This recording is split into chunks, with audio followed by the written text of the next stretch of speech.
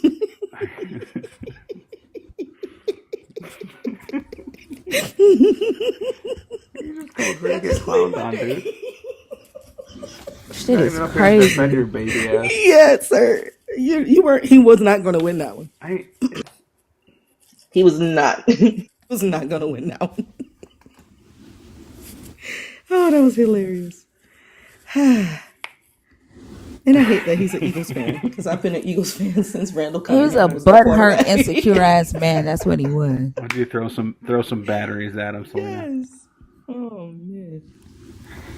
Right. And he's proving Oh Chicago's yeah. point of being from the East, and I hate it too. I think he made Chicago leave. He set It's him out. ridiculous. Hey, They Fee. have no fucking self control whatsoever. Hey, Dwayne. I'm wondering who they think would be attracted to whatever they have when they behave that way. Like to say that to come up here, like Max said, from word one, you could hear the energy, and after he behaves like that, then I'm gonna be like, oh yeah, like tell me what you believe because that seems to be a very peaceful place to be. That your mind seems to be, so tranquil. That doesn't make any sense to me. They're Strong, talking about assertive, hell. passionate man. You up here sending people to hell, bitch? Really? That was such an oxymoron. Really?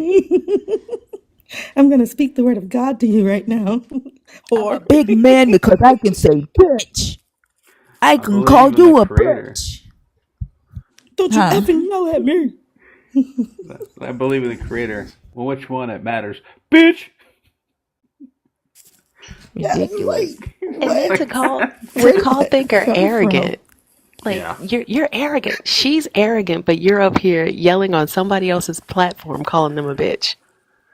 Make that make sense.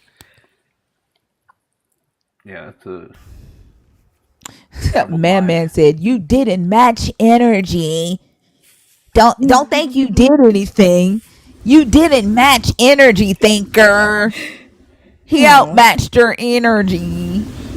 oh. Like y'all be tripping me the Is that madman entire like? fuck out. Like y'all don't realize the shit you say. Like it just tells on you. Was that like Madman, like the bad TikTok apologist? Is it the same one?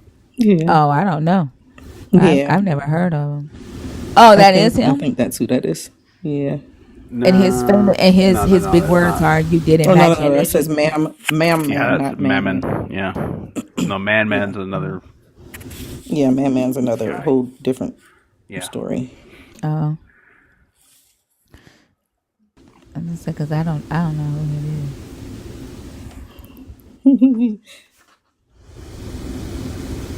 Fiore. Okay. I don't think Fiore. Okay, she's not there. On deck to release. All right. If you're waiting to come on stage, can you please comment?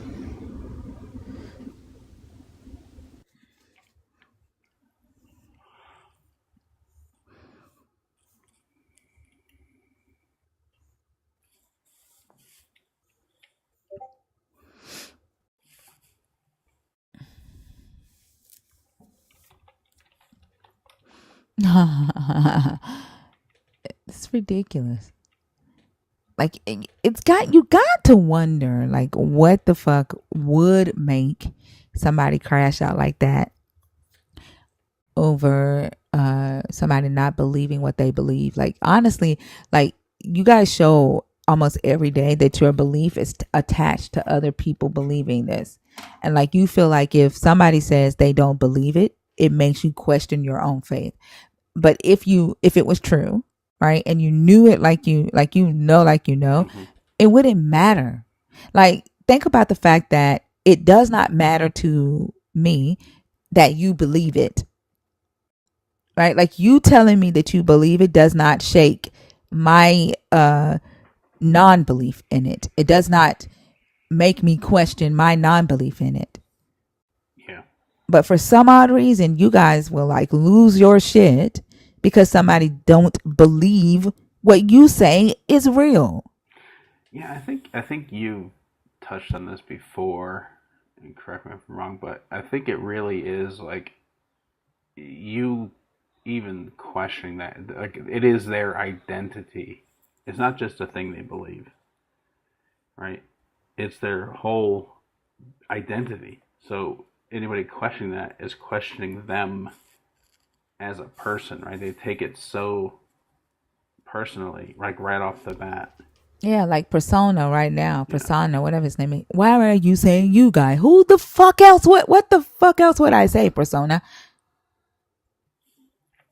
I think what Twin just said is a very important distinction to make, because if we're only talking about something that we believe to be true, like what we do for a living, I believe that I love what I do for a living, right? But for somebody who doesn't want to do what I do, I'm not going to berate them or call them, names. You're a bitch because you don't want to be an interpreter. No, like it's just something that you're not interested in. But when it becomes when it is your identity, also when it's tied to your worth and value as an individual, that's when I think all those emotions come out. That's when I think all the vitriol comes out.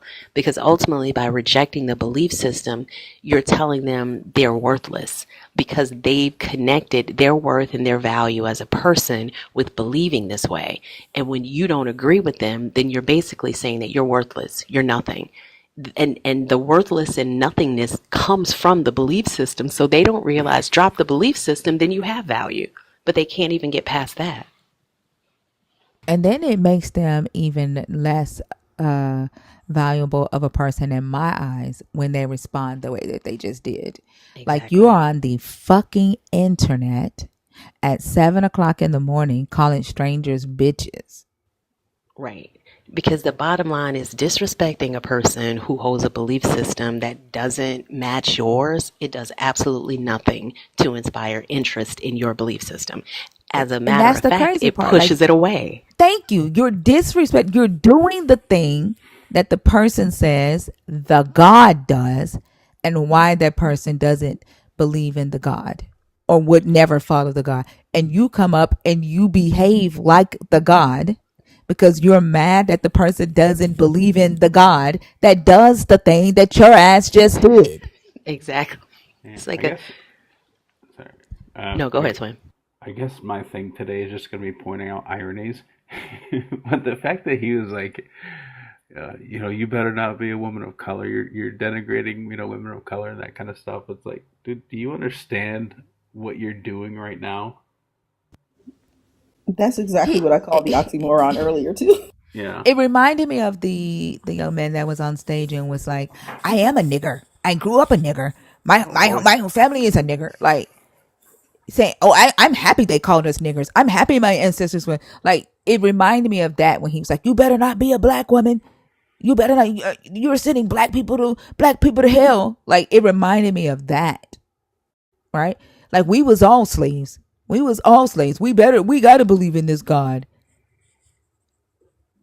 And then every time, like when somebody comes on up here and they talk about how we are the people in this book, and when I ask what is the thing that is connecting us, Deuteronomy 28, slavery. Like, your identity, it's more than just slavery. Like, Yeah. the fuck, like, if you go and research your history, learn your history, and you will see more than slavery.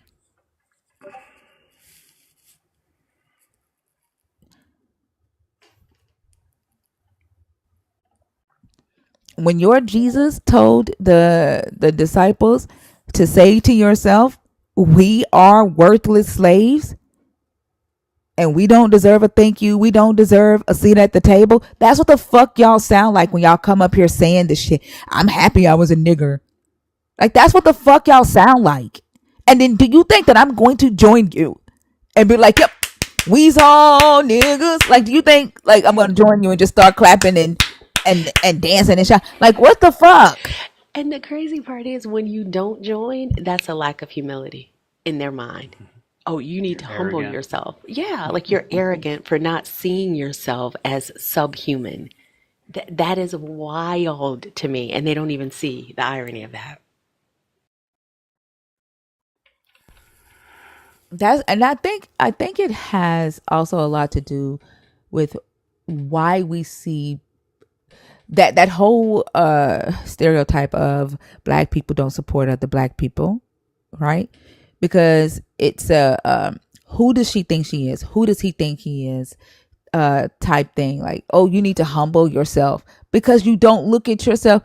You think that because somebody in the community has done a thing, right? That they're trying to think that they're better than the next black person. No, the fuck they're not. They're trying to move the community along. I guarantee you, damn near every, not every, but a lot of black people, specifically black women that do all of this schooling, is because in our heads we are trying to move the community along. It's something that we're trying to learn so that we can go and do something, create something, do something, be in some role or position, right? To move the community along. But then y'all motherfuckers want to get up here and say, she thinks she this, or she thinks she that. He need to humble himself. He need to humble it, blah, blah, blah. And Because you think that we support all we are. All our history is slaves and overcomers.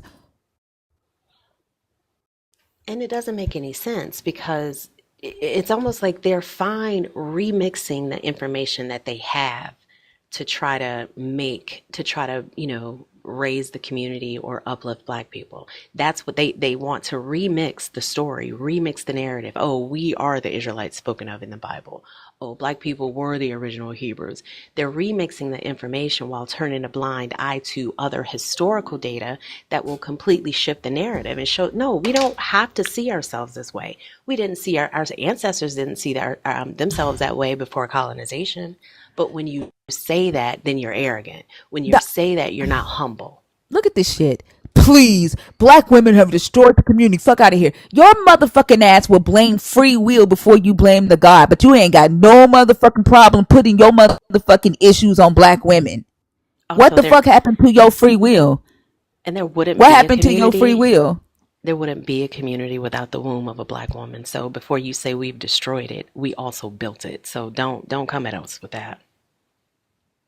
That's so crazy. Like they'll protect the God with free will, but black women stop black men every day. But free will, it's free will. Like y'all are crazy as hell. That's why y'all want to hang on to this Adam and Eve story. You want to blame women for why you ain't what you supposed to be. It's your fault. There was a guy on I forgot whose live was. I think it was Oso's live. No, G's live. It's a black guy, and he kept saying, "Women fuck up my life every time they get in my life. Every time a woman comes in my life, she fucks my life up." And G was like, "That you're the problem, dude. If every time you date a woman, your life goes astray, you are the problem." Yeah. But you can't take accountability. You need somebody to blame. That's why you need this God. That's why you need this devil. Because you need to blame somebody because you can't say I'm a fuck up and I need to change. Or I'm hurt. I have trauma. I need to heal. You can't say those words. You need to blame everybody else.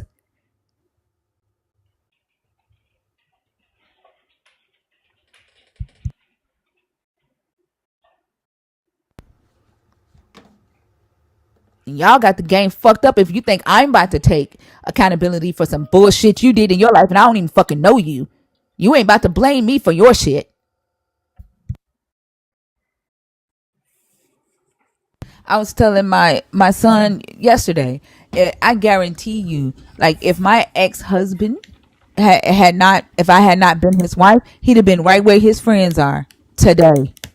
But because I was his wife, he ain't. And he didn't. And because of that, my sons are not. Like, I ain't got nothing to do with what go on in your life. I don't know you, and I'm not finna take the blame for your shit. I think that collective mindset allows people to detach from personal accountability. Because if you can blame black women as a whole, black women are the problem for this and we're the downfall of that, it allows you to not look at your individual choices and actions to see and identify the patterns of behavior that you have that lead to the reality of your life. And none of us can avoid that. Like, no, there is no growth that is going to occur without introspection. It's just not going to Exactly. happen. And but the problem is when you are introspective, then you're not humble. When you are introspective, then they call it being narcissistic. They label it all of these things that it's not. What it is personal accountability. But when you don't want to take personal accountability, you have to find a bigger target or a bigger landing pad to put the faults on. The faults of, this happened to me because of black women. This happened to me because of the man. Like, this happened to me because of all of these things. And that's not to say that there aren't systemic issues in the black community, in the world that we live in. That's true. But systemic issues are nothing but a macro look at micro individual issues. We make the community. We have to fix ourselves on an individual level and address our problems and heal our wounds before we can see any change collectively. Yeah, like I know you cannot change a whole community without working on yourself first. Ain't no fucking way. You can. Like a rising tide lifts all ships. And if you are a ship in this water, let's figure out how to raise a tide. And it's only going to do that. It's only going to happen on an individual level. We have to look at ourselves. But that does not seem to be the case again. And religion does not tell you to do that. Religion does not lead to introspection. Religion points outward in every sense of the word. So where can growth happen? Where can those roots actually start to grow down and get nourishment if everything that religion tells you to do is point the finger at the devil or give credit to the God? And we've been saying this over and over again, and I think these conversations exemplify that and reinforce it every single day, and it's so frustrating. My dad grew up and he had some of the worst situations ever growing up. Like if I told y'all my dad's life growing up as a child, he should not have become the man that he did become. He had every motherfucking odd stacked against him, and I'm talking about every goddamn odd stacked against him. But he told himself growing up that his children would have better, and that his children wouldn't be raised in the projects, that his children wouldn't go hungry, that he would take his kids to Disney World. And he did every motherfucking thing he said he was going to do. Everything that he said he was going to do. And he had every excuse in the world that he could have used not to succeed. And I think it's those people who have that fortitude to do that I admire the most, because I have a couple friends like that. One good dear friend of mine was essayed and impregnated by her father at like 12 or 13, had to have, an abortion. And it was, just traumatic childhood. Just not good. Her mother supported her, so that was good. But I can't even imagine what that would do to your mind and how bitter you could become. But she is literally one of the kindest people I know in this world. So to go through that and to see what was done to you and make the decision not to do it to your children or to people around you, to me, that takes a level of character. Like you were saying, your father had all the odds stacked against him, but he made a decision. I'm not going to do this. I'm going to interrupt the pattern. I'm going to break the cycle. So that I think that you can't do that if the value and the way that you see yourself is external. If you don't take control of, okay, I am in control of who I am and how I see the world and the things that I do. Like your dad, I'm going to create a life for my children that look nothing like the life that was created for me or the environment that was created for me. And I think that's where change comes from. But religion doesn't allow you to do that.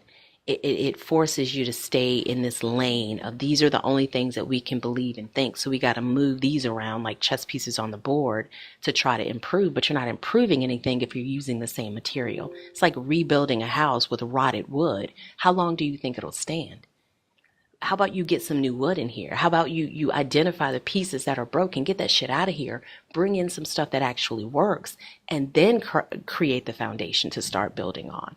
But you don't see people doing that, because when you talk about bringing in some fresh wood or some fresh ideas, you're not humble, you're haughty, you're arrogant, you're all these things. You think you know everything. I don't think I know everything, but I know this shit is not good right here. So let's get it out. But when you say that, you're the problem, and that just doesn't make sense to me.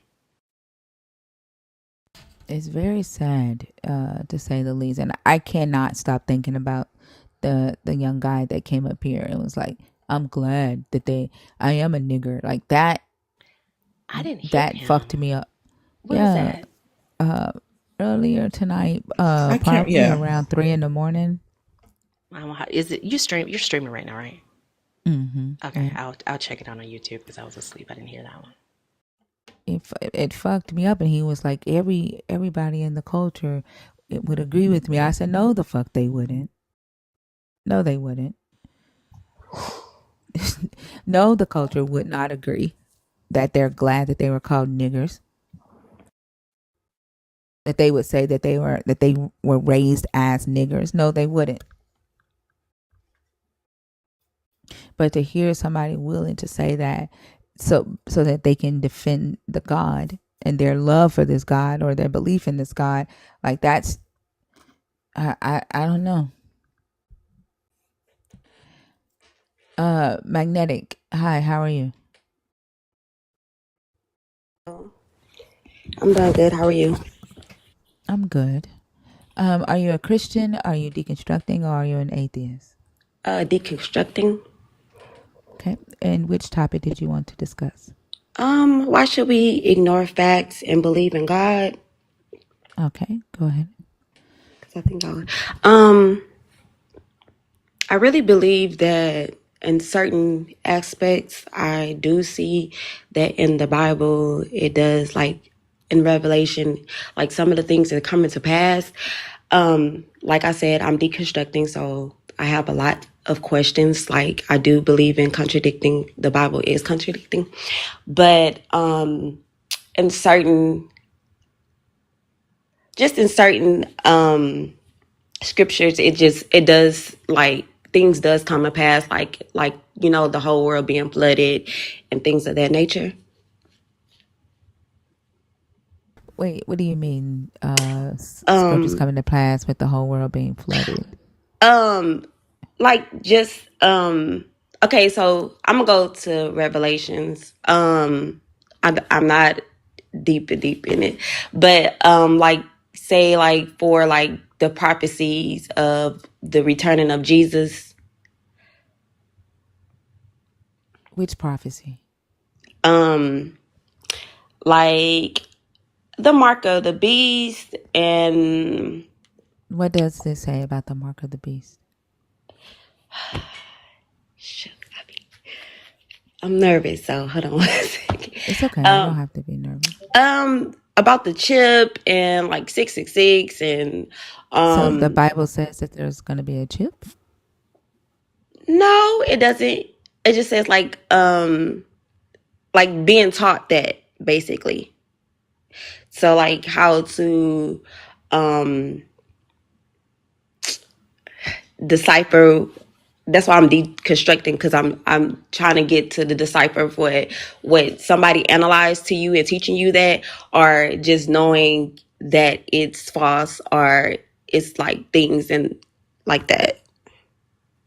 But I'm saying, like you said, that it's coming to pass, right? Well, yes, I mean, when I was younger, I was taught like basically like the chip was gonna be controlling, and like in that nature, like that we're gonna be like everything is gonna be like electronic, like you're gonna be able to use it to pay for your food, It you're didn't gonna be say it able was to going to use be it. electronic though, right? Like that's something that you're correlating the word electronic to it because of your day and time. When this was written, right? Do Hmm. you think that they were thinking about electronics then when this was No, written? no. No, no. There was a system where enslaved people could do the business of their slave owners. Did you know that back then? That slaves were sometimes lawyers, they were sometimes accountants, they were businessmen.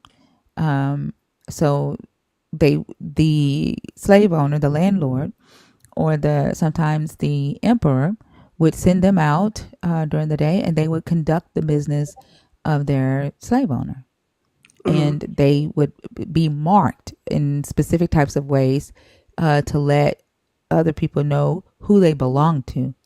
Some marks were a number on the person's hand. It was branded on their hands, on their foreheads. They would get certain types of haircuts.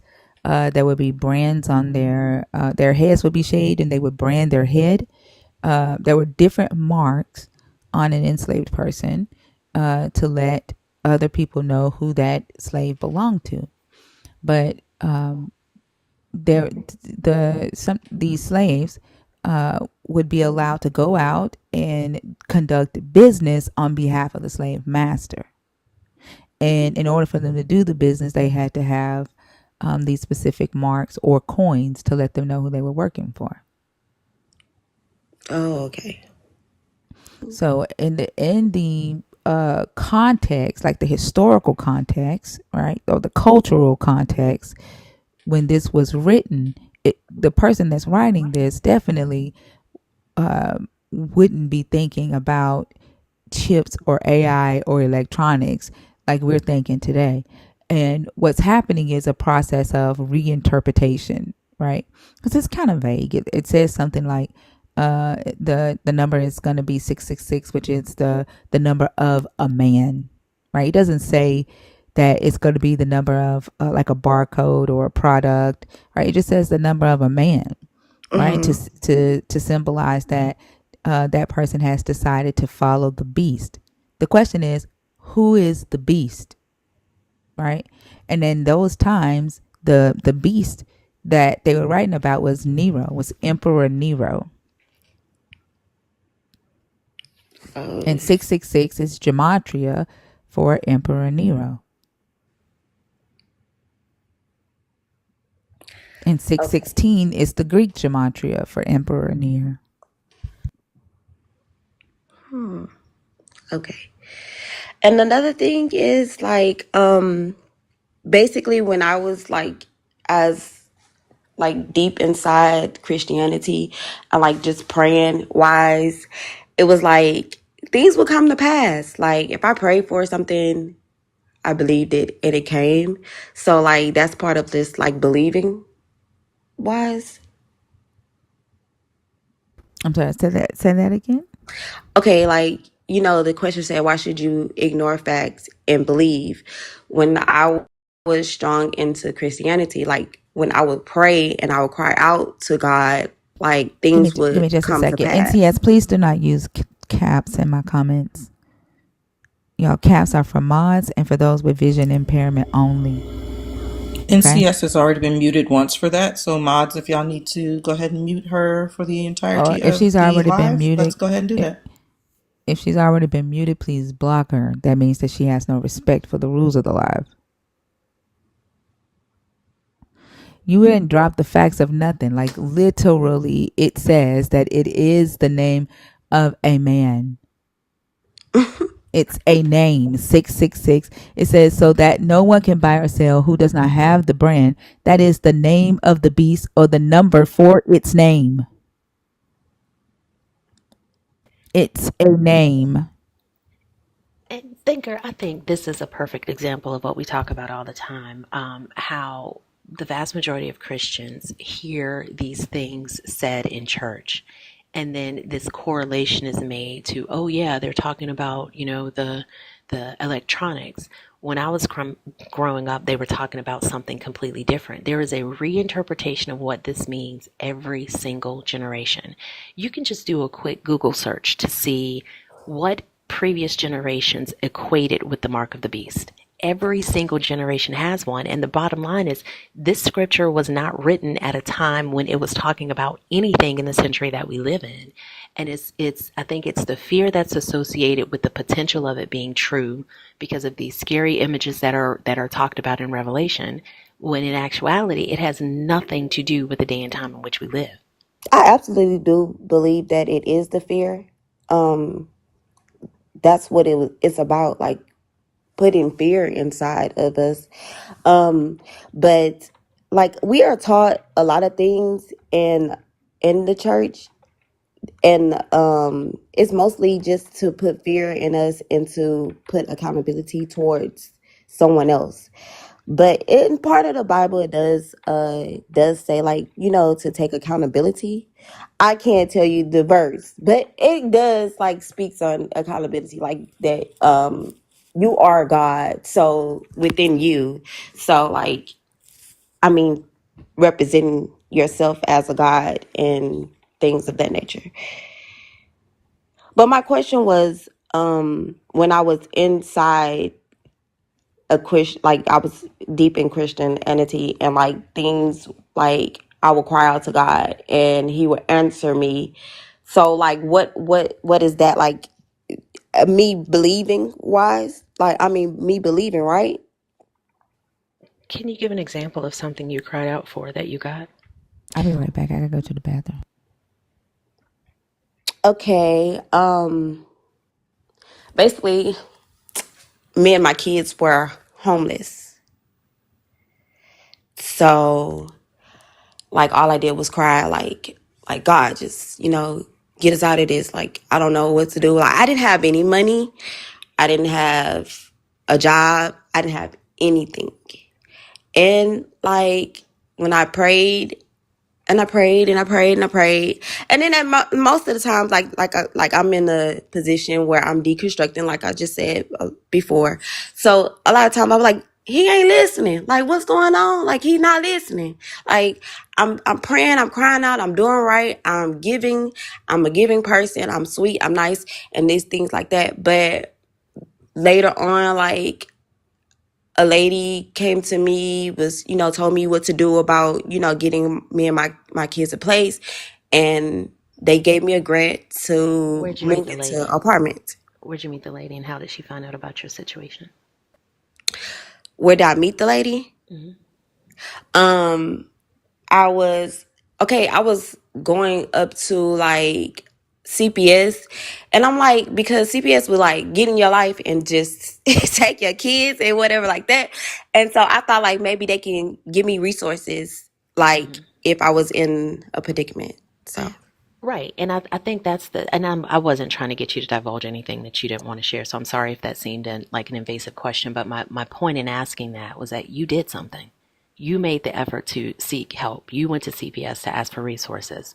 So if you had not put yourself in the position to be around those resources, around people who knew about resources, then it likely wouldn't have happened. I just find it interesting that a lot of people who like to attribute God with doing things, they still played a part in it. So I could see if you said, or I could see not even you, if somebody said, well, I was in this situation, I was 2 days away from this, and I just sat there and prayed, I did absolutely nothing, and then it I looked under my bed and miraculously the exact amount of money that I needed was there. The stories rarely go that way.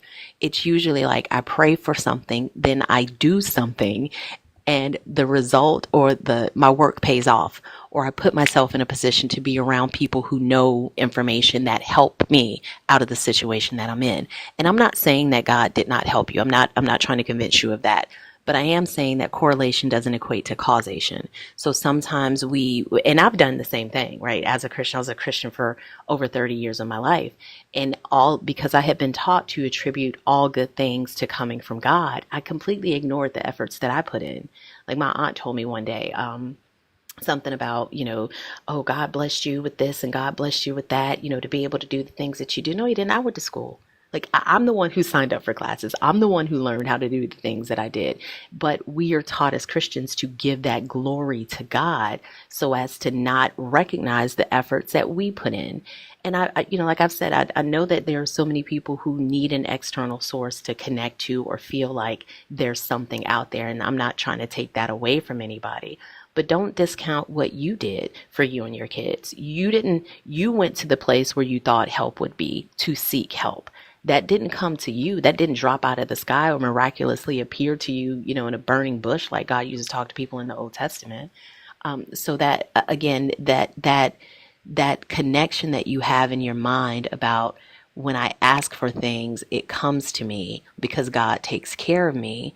It may be where you're attributing the good things happening, ignoring your efforts in making those things happen, looking at the hits and ignoring the misses, because that seems to be what the majority of religious people do. Right. I see in the comments they said faith without works. So it goes again, like how they put it into God. Well, if faith So, without works is dead, then faith is pointless. Because ultimately, if it only works if I make it work, then what is the faith doing? If I'm doing the work, what is the faith doing? And I know that scripture doesn't even mean that. That scripture is talking about the actual law. It's not talking about people doing anything. It's just a misinterpretation of what it means. But yeah, I mean, ultimately, even with that, even if it did mean what they think it means, if faith without works is dead, then it is dead. Like, that's to me like plugging something into an extension cord that's not plugged into an outlet.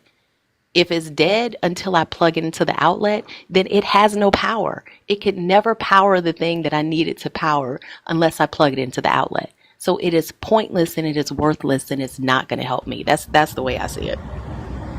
right. Okay. Please say that again. Run that back. Who, me? Fee, run. No, that's worth repeating. Run that back, please. Oh, what about the outlet? Yes. Oh, I said faith. See, Celine, I'll be talking about out the side of my head. I think I said faith. No, If you faith don't. without works is dead, it's like plugging something into an extension cord that's not plugged into an outlet.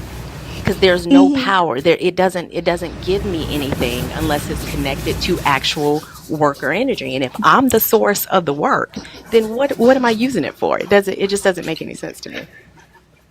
You can't see me, but I'm doing my church dance. Not the church dance. Yes.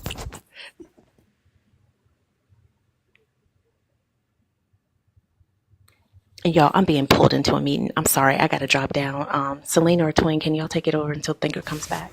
I'll try to hop Oh, back up as I'm soon as back. it's okay. Cool. I'll try to hop back Okay. up if I can. Thanks for letting me come up, Thinker. You're welcome. Thank you, Fee.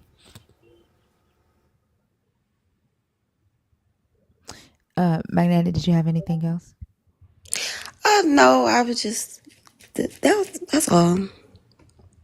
Thank All you right. for Well, allowing me to come up. you're very welcome. Thank you for coming up. I hope you have a good day. Okay. You too. All right. If Where you're is the ready to come collection on plate? stage, Cause Mac, you got to go too.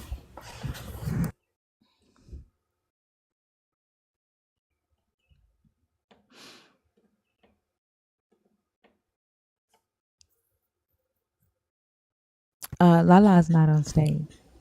I was just about to say, where's Lala?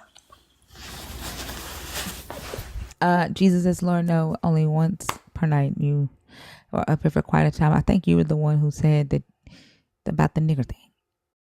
Yeah, he wanted to correct you. He said you misquoted him. How did I misquote him?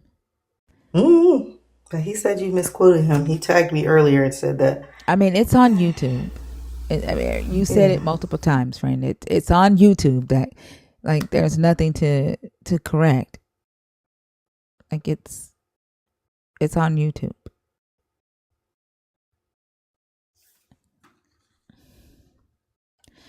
If you're waiting to come up, please comment so that we can bring you up.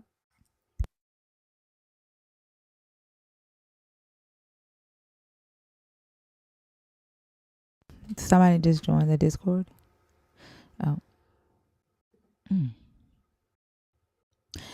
There's nothing to explain. You explained what you meant, and I still don't agree with you.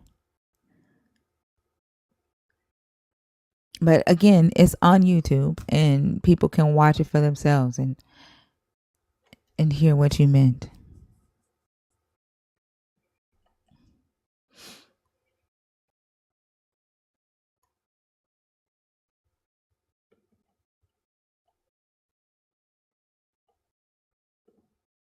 I don't even know what the fuck a John is. So there's That's a no. Philly No, term. That's a Philly term. I don't. I Don't worry don't even about know it. what that is. I mean, what is it? It's like when we say like dude or chick or something like that's a, or Like they a replace it with other word. They like it's a lot of people in this John or that John over there. It's just it's dumb. It's like dumb. he said I know a lot of bad people or a lot of bad men. So in his context, let me see, because context matters for these folks. He said, "I bet Thinker knows what a lot of bad Johns." Is that what he said? I can't Yeah. find it now. Yeah, that's I what he's bet Thinker saying. knows a lot of bad Johns. Because someone said joint, but he's not saying she knows a lot of bad places. He's in that context, it's people. So Why would I know a it could lot of be a bad lot of bad people? chicks, a lot, probably bad meaning good. Like I don't even know what context this person is using that in at this point. And that's another thing, like even with like the Bible, right? Like just like I don't know what he meant by that because it can mean a lot of different things. That is how you read the Bible as well, right? Especially like in historical context, like the way that they would say things in antiquity. We cannot interpret them or understand them or comprehend them the way we think today in 2024, going back to the mark of the beast thing, right? Um, like it's trying to read it with our modern eyes and say, oh, this is what it means. Like you can't do that because it wasn't written in that context. It wasn't written for us today. You're talking about something people who lived 2,500 years ago, and then even at that time when they were interpreting or comprehending the Hebrew text, you're talking about people who were uh, trying to make text that was 4,000 years old relevant to them in the Greco-Roman period. Like we just can't read the text that way. That's why it's Exactly. important to know the history. And then you got to They think want to skip about, history and go to context, yeah. but And history then, gives you the context. right. And then you got to think about the fact that there were even people who lived in different cultures at that time, right? The North and the South were two very different cultures. Even though they were Israelites, they lived very differently. One was polytheistic, one was monotheistic. Like what happened to the guy that was on stage that asked to come up? I don't know. They were definitely up there, and then I guess the patience wore thin. I don't know. Why, Jimmy? Why? I don't need your money. I don't need your money. I'm good. My bills are paid. I don't want for anything. I have everything that I need. Why? Why are you asking that? I think it's crazy that that's something that you're thinking about when we're just talking about a Bible. You want to know, do I have money? Like I think that's crazy. Like do you worry, do you ask that question about the pastors? Like do you ask the pastors if they have money or the evangelist?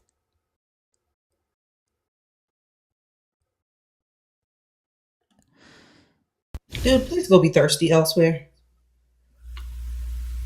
Please. Drink water from the living well.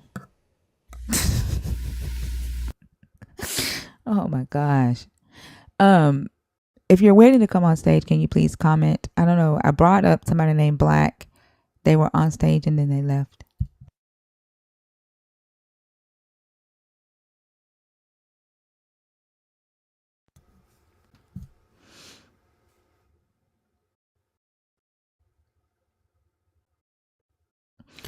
It is wild because I also do not I don't date men for money.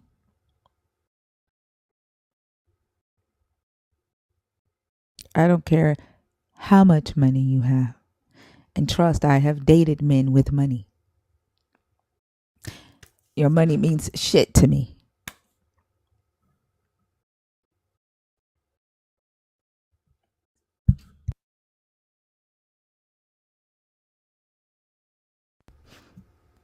If you're waiting to come on stage, can you please comment so we can bring you up?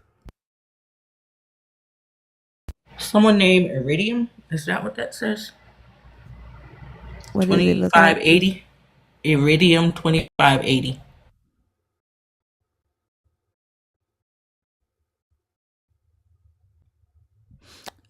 I don't see them in the guest box. Um, yeah, I don't see them in the guest box. Well, Jerry Bailey, are you saying hey because you're in the guest box?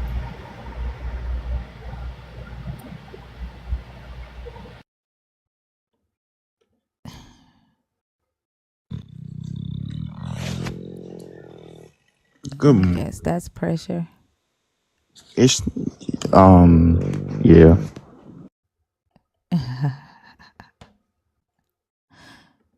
Good morning. Hi guys. Iridium, hi, how are you? I'm well, lady. I'm doing good. Are you Christian? Are you deconstructing? Or are you an atheist? You know, that's a complicated question because, it's really not complicated. I promise.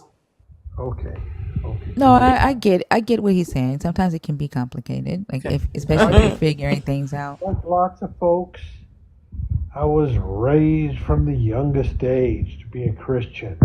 But I recognized as early as before my teens, that there were some issues with the Bible. What do you believe right now?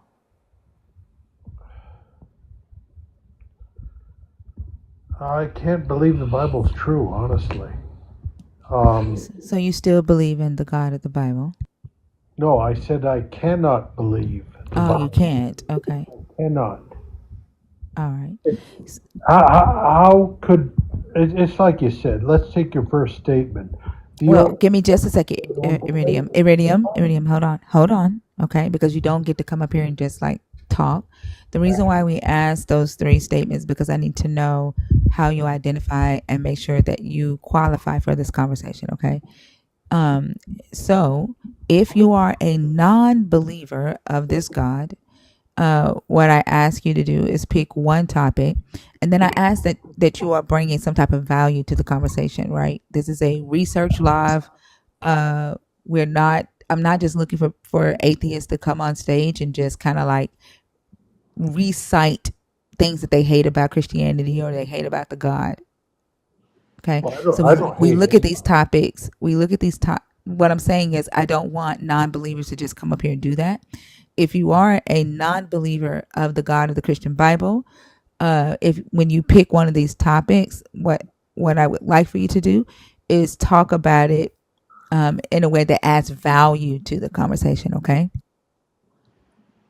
Okay, you know, ma'am, I'm not sure I can because I'm not really opposition. I've read your statements, and I'm not asking you to be opposition. If you are a non-believer, right?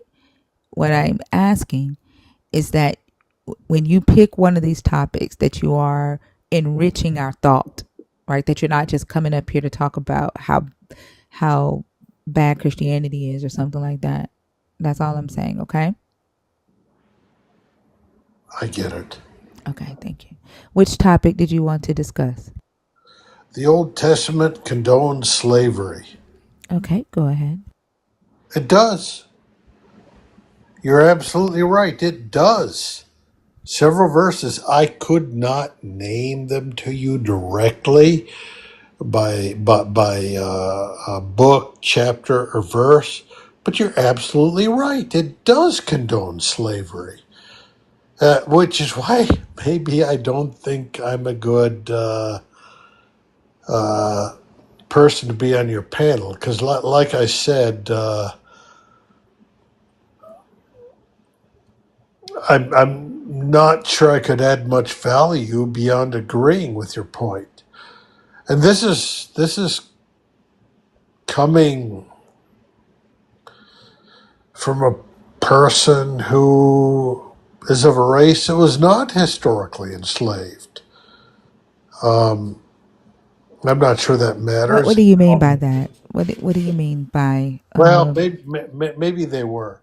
yeah, are you Well, saying that let me saying that fully. Europeans were not indentured servants? You're right. They were indentured servants, and probably the Greeks had slaves, the Romans had slaves, and they may have been of all races. You're absolutely right. But the Old Testament does condone slavery, and it's absolutely freaking wrong. Which is why, as hard as it may be after decades of indoctrination into Christianity, I am honestly disappointed with the things my faith teaches me. It is sad. So this is still your faith then?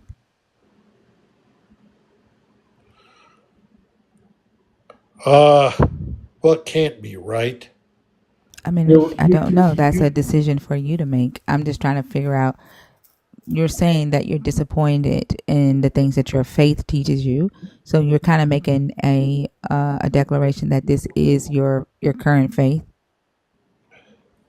My understanding is that you were a non-believer, but you, it sounds like you're saying that you do have it's faith hard not to in believe after 30, 40 years of indoctrination. But yes, I have learned better. I've heard from other people, on TikTok and YouTube and elsewhere, and who've made logical arguments. And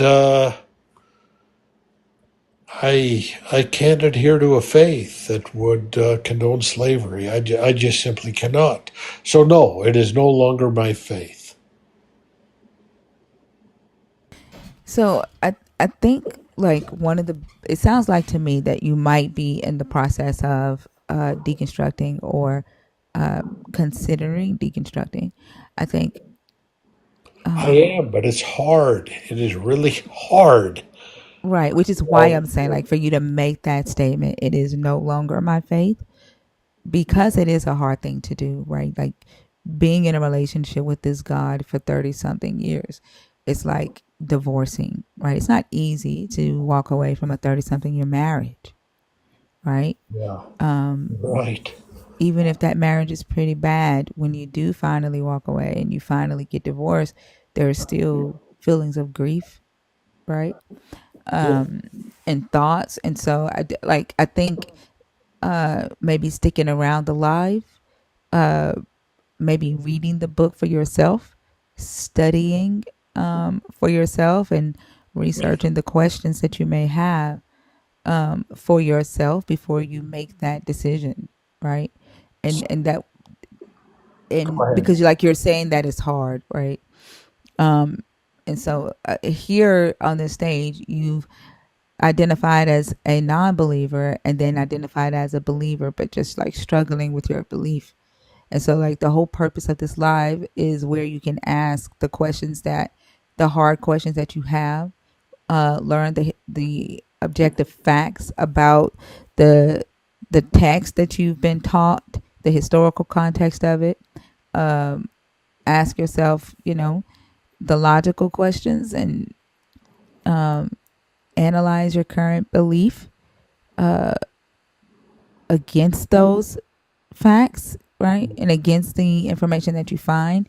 And then, you know, then you're able to make that decision. I think right now, jumping into it, it might not be as solid as you think, right? I understand. Go Yeah. ahead.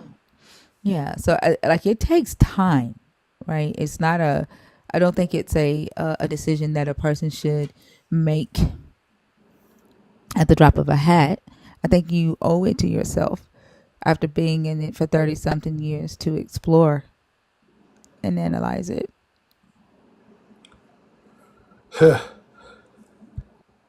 You know what's funny? I'm married to a person who's not even a Christian. She's a Buddhist. Does she talk to you about your Christian beliefs or try to get you to No, no, and I would never push my beliefs on her. Um, does she try to never. get you to abandon your Christian beliefs? No, she never has. Yeah, that's what's up. Um, but I'm flexible. I've gone down to her temple and I have worshipped in her temple. One of my best, actually my best friend of about 30 years. He's a Muslim guy. I've gone and worshipped in a mosque of all things. So I've been kind of flexible, but lots of these Abrahamic religions, Buddhism, not so much, I don't believe, but lots of these Abrahamic religions have this thing with slavery you're talking about, which is, God, it's terrible. I don't understand why God would support a God, if such a thing exists, would support that. I just don't get it. I don't get it. And I don't know why for 30 fucking years I was, read the cherry picked happy parts of the goddamn Bible. I just don't fucking get it. And now I learn a little bit more. Let me tell you something. If Jesus existed at all, and this is God's honest truth,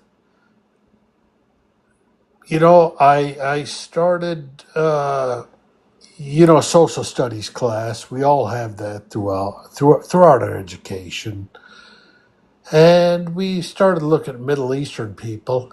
I realized at 12 years old that Jesus didn't look like the European depiction of Jesus shown in those pictures. The very same pictures that my Catholic grandma gave me, and I had at the foot of my bed, basically, in a lamp. He wasn't white. He was dark skinned. And that's the only way he could be. It's just because of where he was. He was Northern African. For fuck's sakes, I realized that when I was 12 years old. He But I wasn't just kept northern. believing He in this wouldn't have been Northern bullshit. African either. Like he So wouldn't have been, sorry, ma'am. Go ahead. I'm sorry I interrupted you. and he wouldn't have been Northern African either. Okay, please correct me. He would have been of like Aramaean, Mesopotamian descent, like Asiatic. Still, he wouldn't have been Right. He a would not have European been. white, for fuck's I sake, right? right. I agree. If he did exist, he would not have If he been. did exist. And you Hmm. know what? Um, there are some scholars who believe such a person might have existed. Yeah, I Real think it's scholars. easier. It's easier to say, and I But know not some of that he these was holy. scholars. No, no, no. I know some of these scholars. It's easier, right, to say that a human by the name of Yeshua Yeshua, Joshua, yes. existed at that time uh, in history, who built a small cult claiming to be the Jewish Messiah, because there were multiple, there were many who claimed to be the Jewish Messiah. So, like, is it plausible that a human at that time did that? Yes. Is it factual information that that human was crucified and rose again 3 days later. Debatable, for sure. Well, I mean, it's debatable when it comes to faith, right? But there's no archaeological evidence of any of that. There's no archaeological evidence of this human becoming or being God. A lot of humans uh, back then were written in history as gods. Vespasian Flavian is one Yes, who ma'am. was an emperor of Rome. They have in his emperor chronicles that he, healed the sick, healed the blind, made a lame man walk. Right, like that's just what they did back then. Like if you were someone who was very intelligent amongst people who were illiterate, and you could read the scriptures, they thought that you were a god. They thought you were a son of a god. Makes sense. It's just unbelievable how many people have been lied to. And, you know, almost directly held in slavery by the church. Look at how many people just foolishly and blindly give money to these people. It's awful. That is something I've never done. Um, it's amazing the control religion has over us and the lengths the dishonest people will go to exploit it. Just to play on our feelings. Do Just to you play think? on our hopes. You know, honestly, I hope in this universe there's something better than me. Because I'm not so great. You know, I really hope there's something better than me.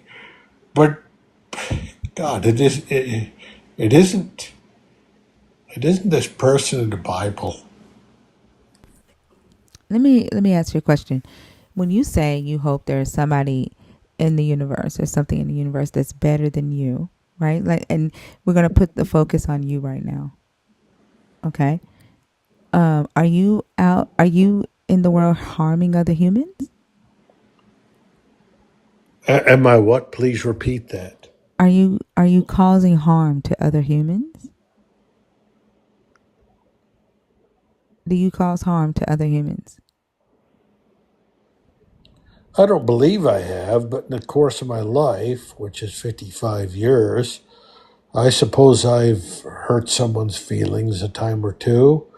So if that's causing harm, then yes, I guess I've caused harm to others, which, you But that's know, something that, right, like something that you can like apologize for or fix about yourself, right? To be more aware, be more intentional, right? More present so that you're not out physically murdering people, right? no, You're not out raping women, are you? never. Come on. Harming children? You harm children?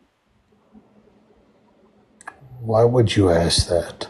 Because you're saying that you need something greater in the world that's greater than you, right? And so it makes me think that, and for Because you to I'm not need something, perfect, and so neither are you. there, now who said that you have to be perfect? And what, like this thing in a universe that's greater than you, if it was perfect, is it affecting the world today? Well, no. So then, I mean, like, why do you need this? Why do you need this any other just thing? Why God can't you would have. just be a good human? Why can't you just be a decent human that helps people, that doesn't harm people, right? That uh, uh, is intentional about, respecting other humans. And when you make a mistake, you fix that mistake. You own up to the take accountability for it, and you fix it, right? That We makes share sense. resources with each other. Like, why can't you What you just be said makes that and be sense. okay with that? What you said makes absolute sense. I just see so much turmoil in the world that nobody has the ability to control. I just wish there was something that could bring it to a It just would be awesome. but It it would be ain't me. awesome. I can't bring anything to a just end. I can just be kind to other people I meet, to my wife, to my children. I have two boys, 19 and uh, 14. And my one son, he's in college to be a doctor. He's going down to the Dominican Republic on a humanitarian mission in January. And my youngest son wants to be an attorney. Of all things, he wants to be an attorney. God knows why. So I've done the best I can to pass along something decent to the world. But jeez, man, look at all the awful things that are happening on this planet.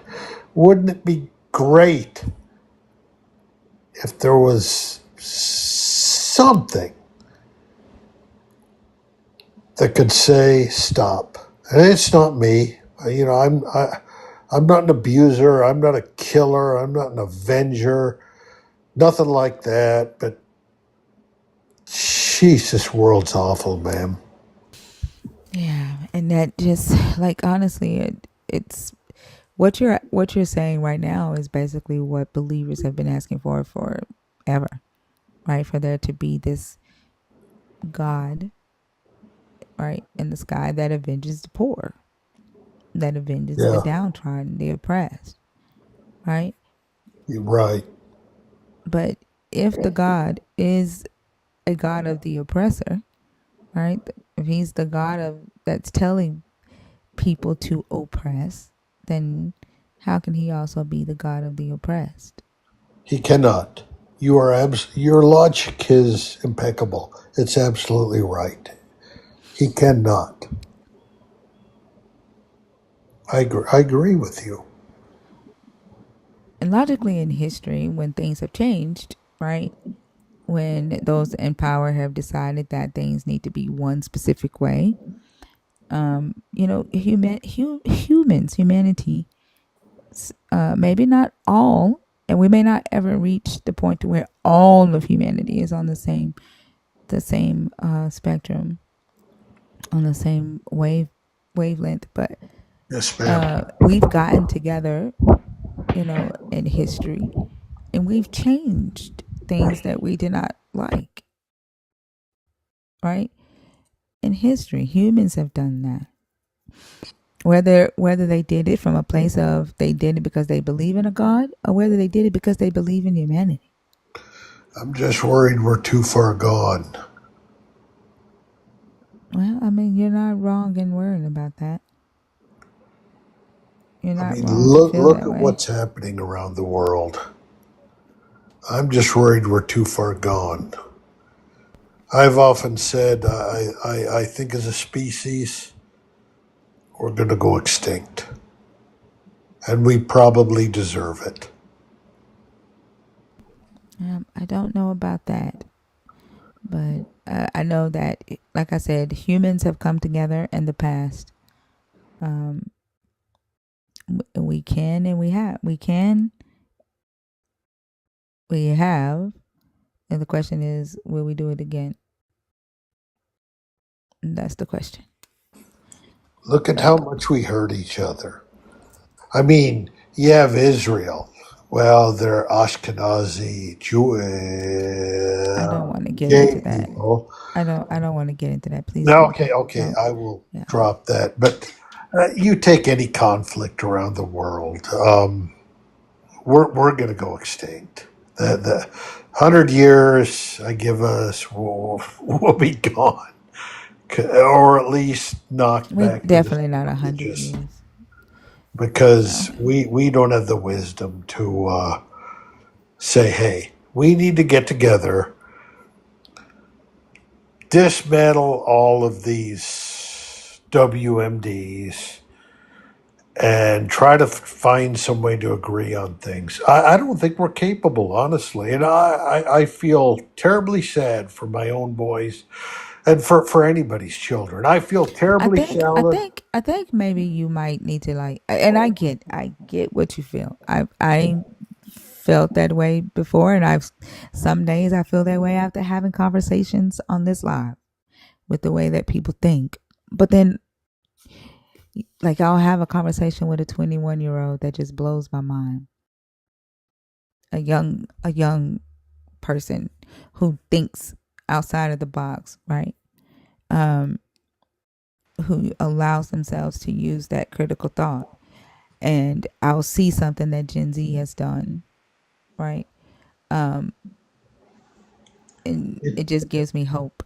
it just So, takes one I, nut to set off the chain reaction. Just one nut, whether it be in the U.S.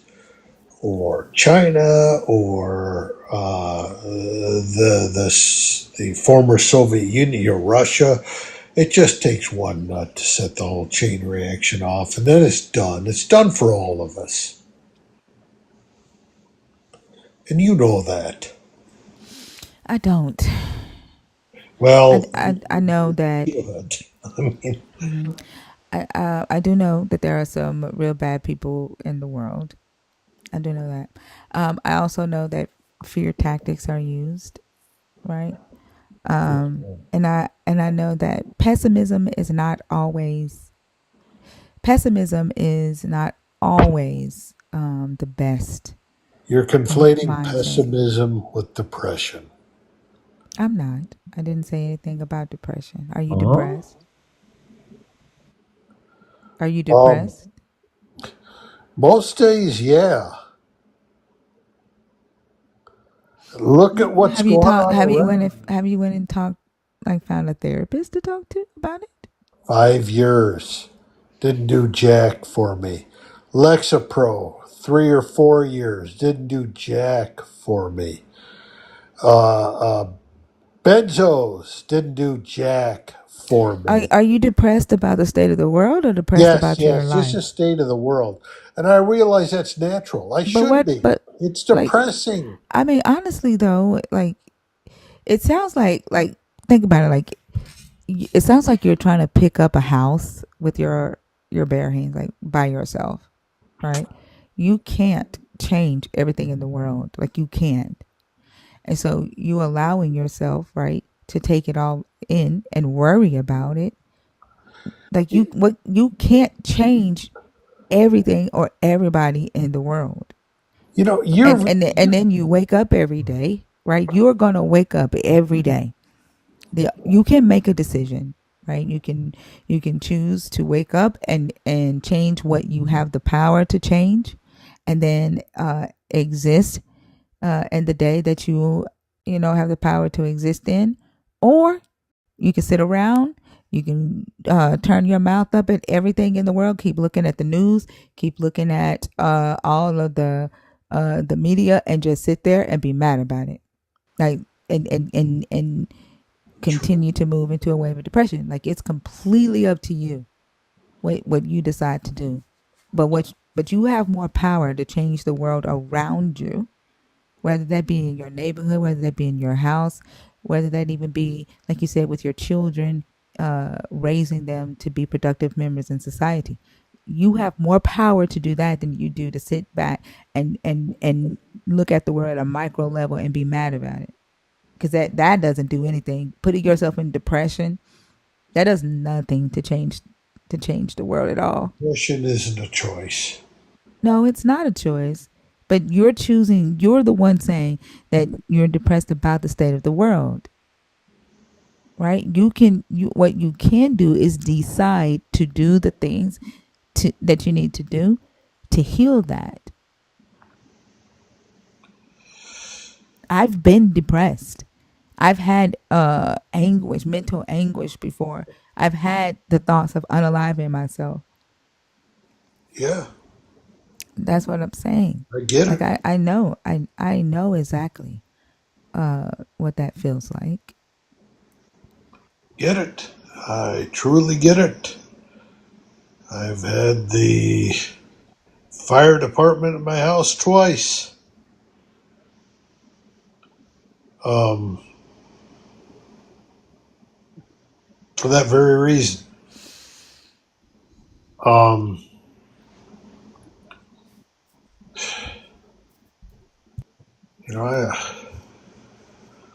I don't know. Maybe I I'm gonna need tell to you. stay I away can tell from you what I social did. media. I can tell you I've what I I've did for seen myself. people I've known since I was a child become enemies, bitter enemies over the recent elections. How is this possible?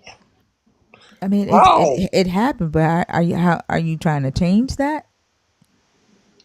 No, I just can't process it. I mean, unfortunately, that it is a thing, and it happened.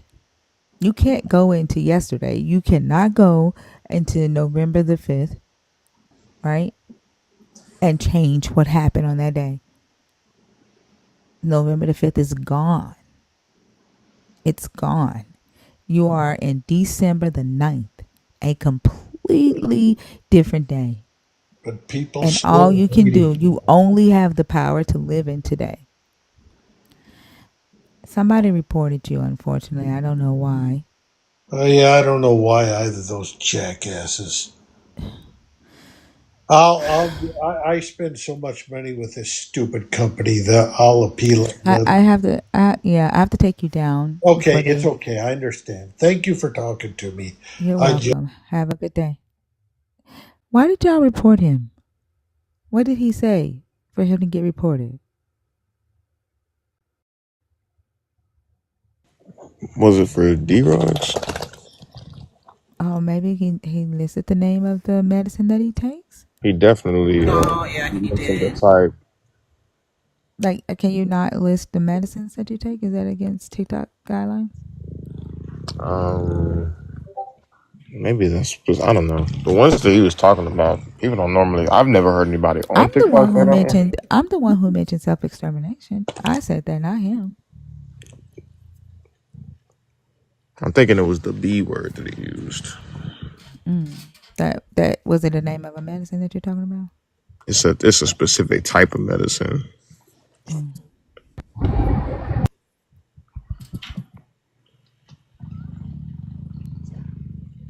Good morning, son. Let's see. If you're waiting to come on stage, can you please comment? But iridium, is that what was that his name? Iridium. Try your best. Like, try your best to remember that you cannot go into yesterday, David. You can't go into yesterday. Like, you're powerless in yesterday. You have the most power in today. You're powerless in tomorrow. Right? You can only plan for tomorrow, but you can't work that plan until tomorrow comes. So today is where it's at. And then you are not in Syria, you're not in Israel, wherever you are, be powerful there, right? And just even if you feel like the power that you have is to just be nice to people, right? Like, be respectful to humans and respect humans' right to live and their right to safety, their right to food, their right to shelter. That alone, being that alone is enough to initiate change, right? You being able to pull yourself out of that alone is enough. Nobody's asking you to save the world. You're welcome. If you're waiting to come up on stage, can you please comment so we can bring you up next?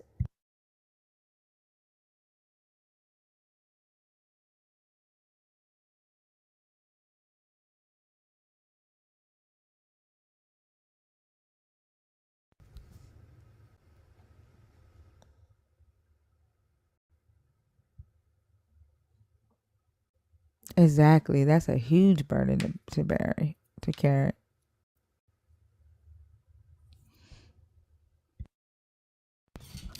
Well, you In probably got order to flagged. come up, huh? I was just saying, David. You probably got flagged by the actual like TikTok algorithm or whatever. The bots that troll every live, bro. I don't think nobody like went out of their way to report you. You weren't saying anything crazy.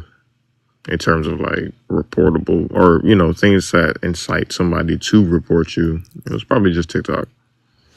I did say like in TikTok guidelines, it does say like if you talk about like depression or whatever, they won't put you on the FYP. Mm. But that's like if your video is talking about it or whatever. But I mean, he did mention specifically Benny and the Jets, and I was just like, I ain't never heard that one been said on TikTok, so I don't know how they was gonna react to that one.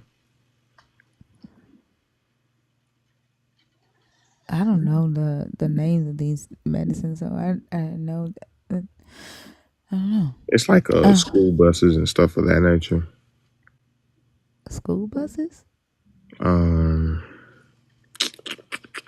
um,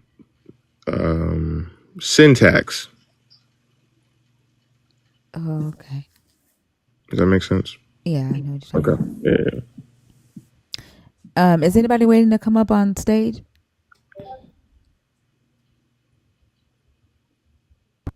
And please don't cry later when she brings somebody else up.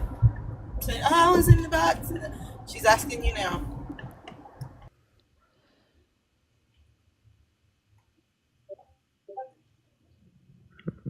Somebody that took that field trip.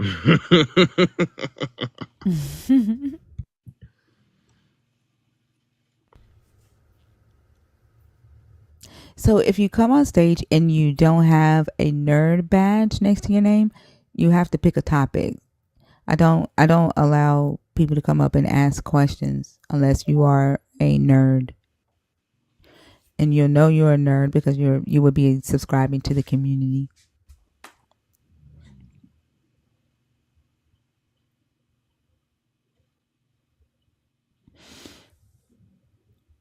Did I just pick a random name? Who is this? Carl? Carl? Okay. What is it? Healing. What? Healing. Shut up, Oso. Can you take him down? Take Carl down. Goodness gracious. Also, you literally had me like get it close to the screen to make sure I said the name right. Well, it's The Walking Dead. Healing. Coral. Yeah, Coral. It's like Coral. Hello. He's British, so it's kind of hard for him to say Carl. Hare Krishna, everyone. From my side, Savvy, hi. How are you? I'm fine. So you were talking about the Bible. So I was there to share some problems. So I am from Nepal, and Are you a Christian? Are you deconstructing, or are you an atheist? so I am like I do follow the not a religion, but it's the way of living. It's Sanatani way of living. So you Do don't you know believe in the Bhagavad God of the Gita? Bible. So in order to be on stage, right, you either have to be a Christian, someone who's deconstructing their Christian beliefs, or someone who has deconstructed their Christian beliefs and they are now an atheist or a non-believer of this God. No, I do not believe Jesus at all. Because there are a lot of problems in Bible, because slaving someone is very bad, and there are a lot of talks about you know chicken just raping the girls, and like different problems in Bible I have seen. So I was just there to talk about the problems in Bible, and Christian are coming to Nepal by many means, and they are converting people to Christian. So I just wanted to talk about the topic. So if you So give me the you permission. have to pick one topic, right? There is specific topics on the post. You see that? You have to pick one topic to discuss.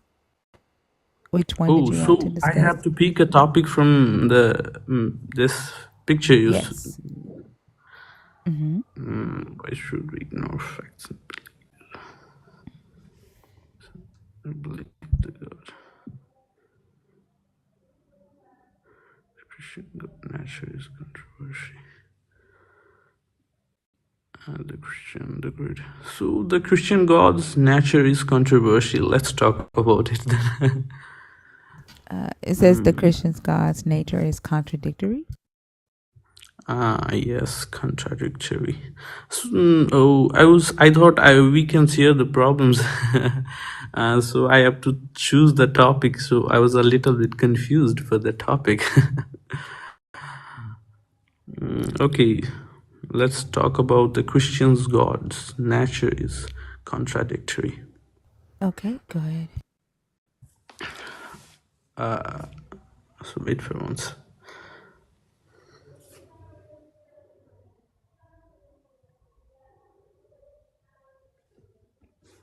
Just once, okay. Okay.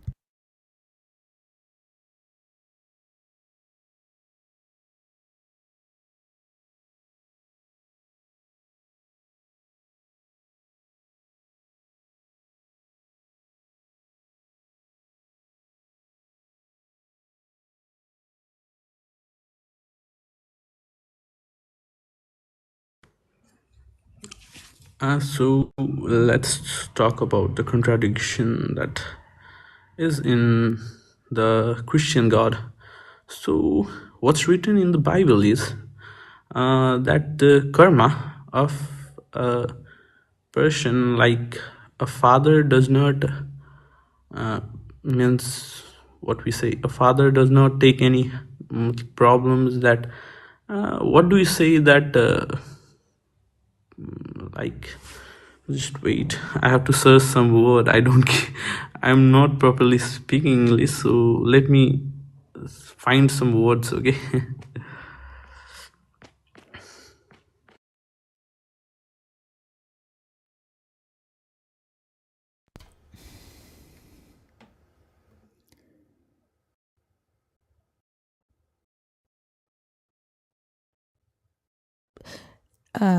Savvy.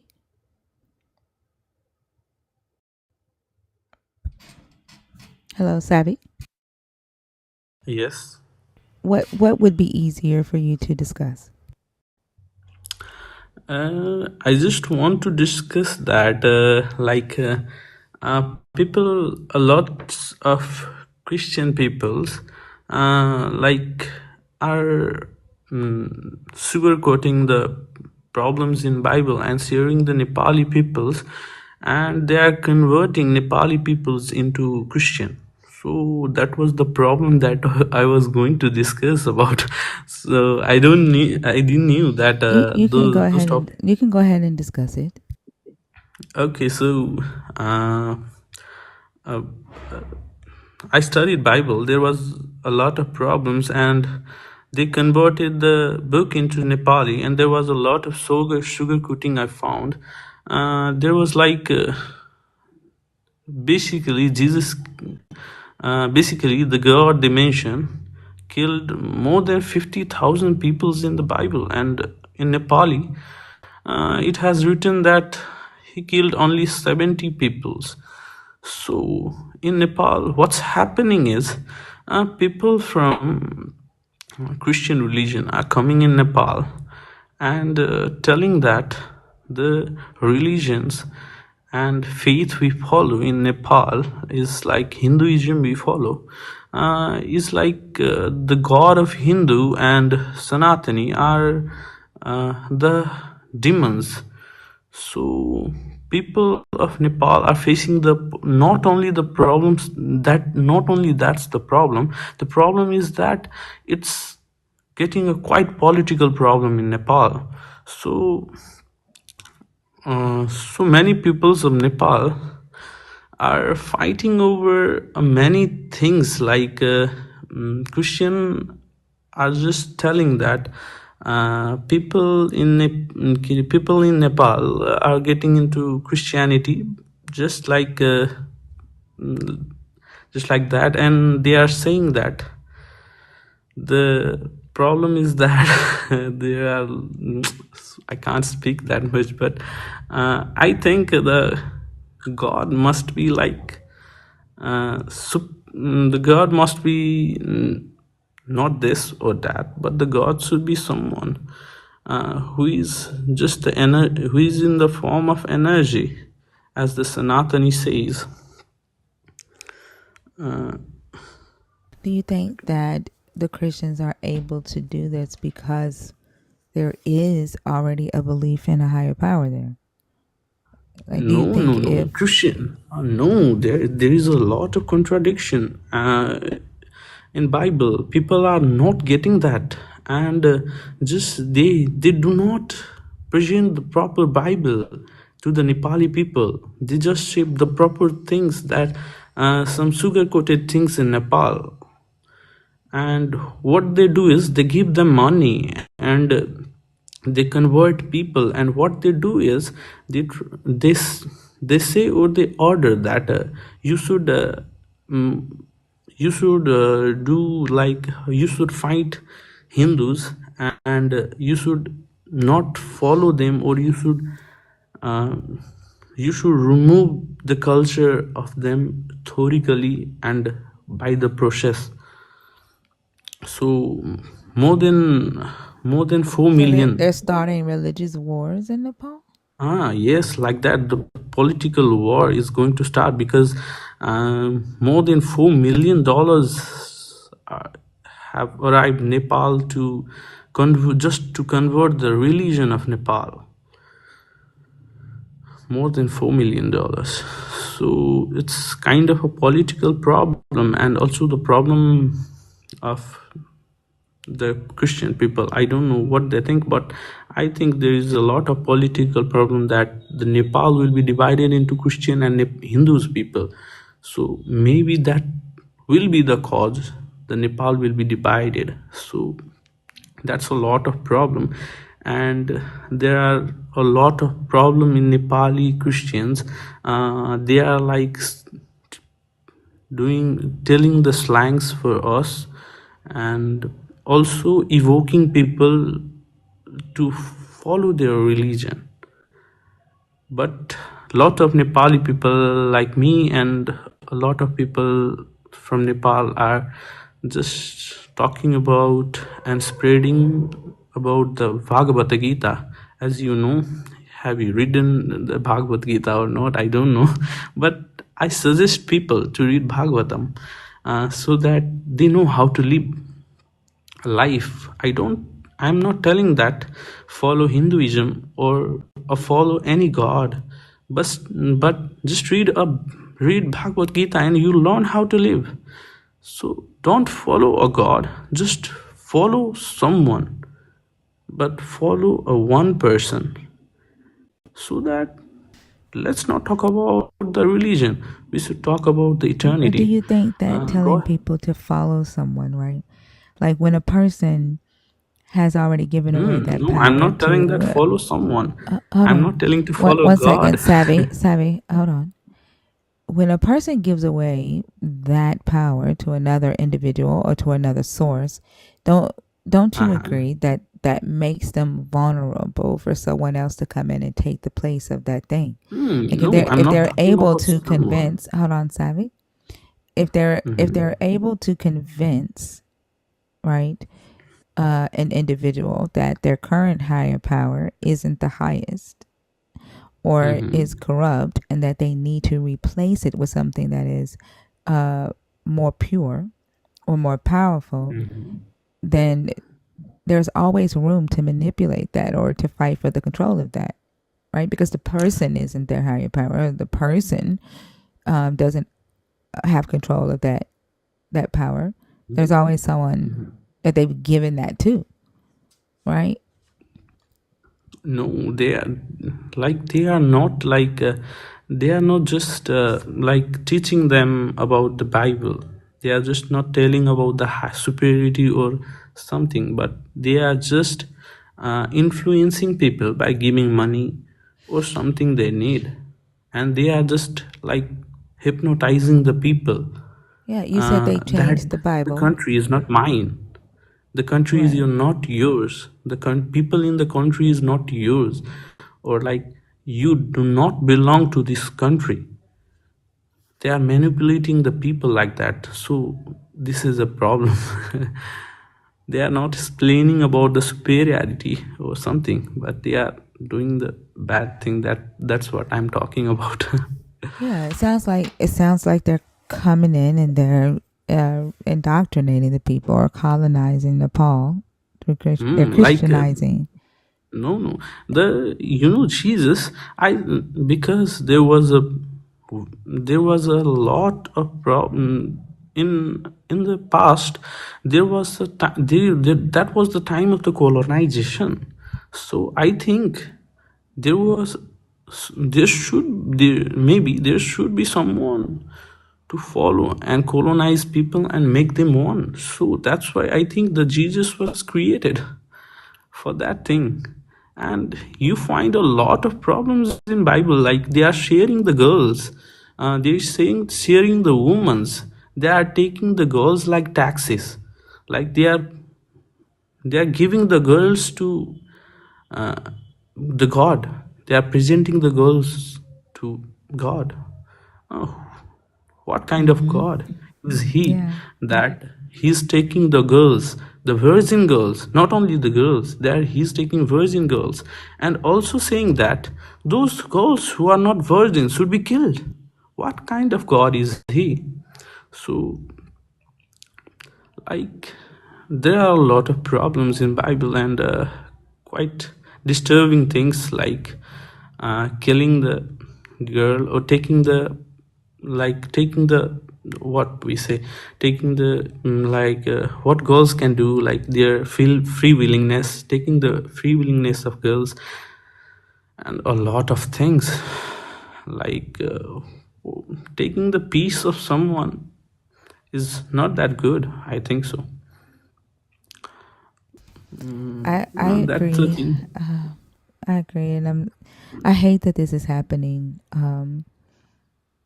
In your homeland, and Most of the people from different country are following Christianity, and what they do is come in Nepal and follow Nepali culture, and Nepali, not only Nepali culture, they celebrate different cultures in Nepal. They wear tika.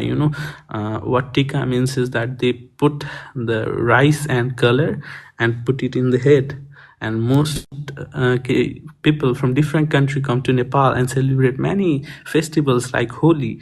But what they what the converters means, what they tell is, don't celebrate anything in Nepal, this is not yours. So I think that's very bad, that many other peoples are, what other Christians are doing and what converted Christians are doing is very bad. how long have they been doing this in Nepal? How long have the A Christians been there? lot, I think. Because More there's than also Islam there, right? Israeli, Islam, Muslims. Muslim.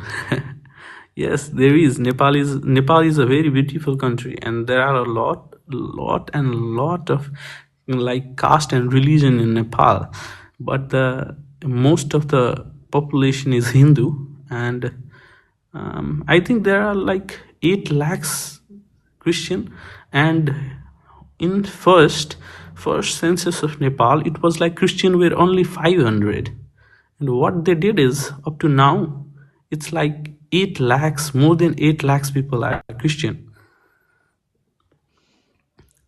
and this time it's very big. More than $4 million is there just to convert people, Nepali people, into Christian like that.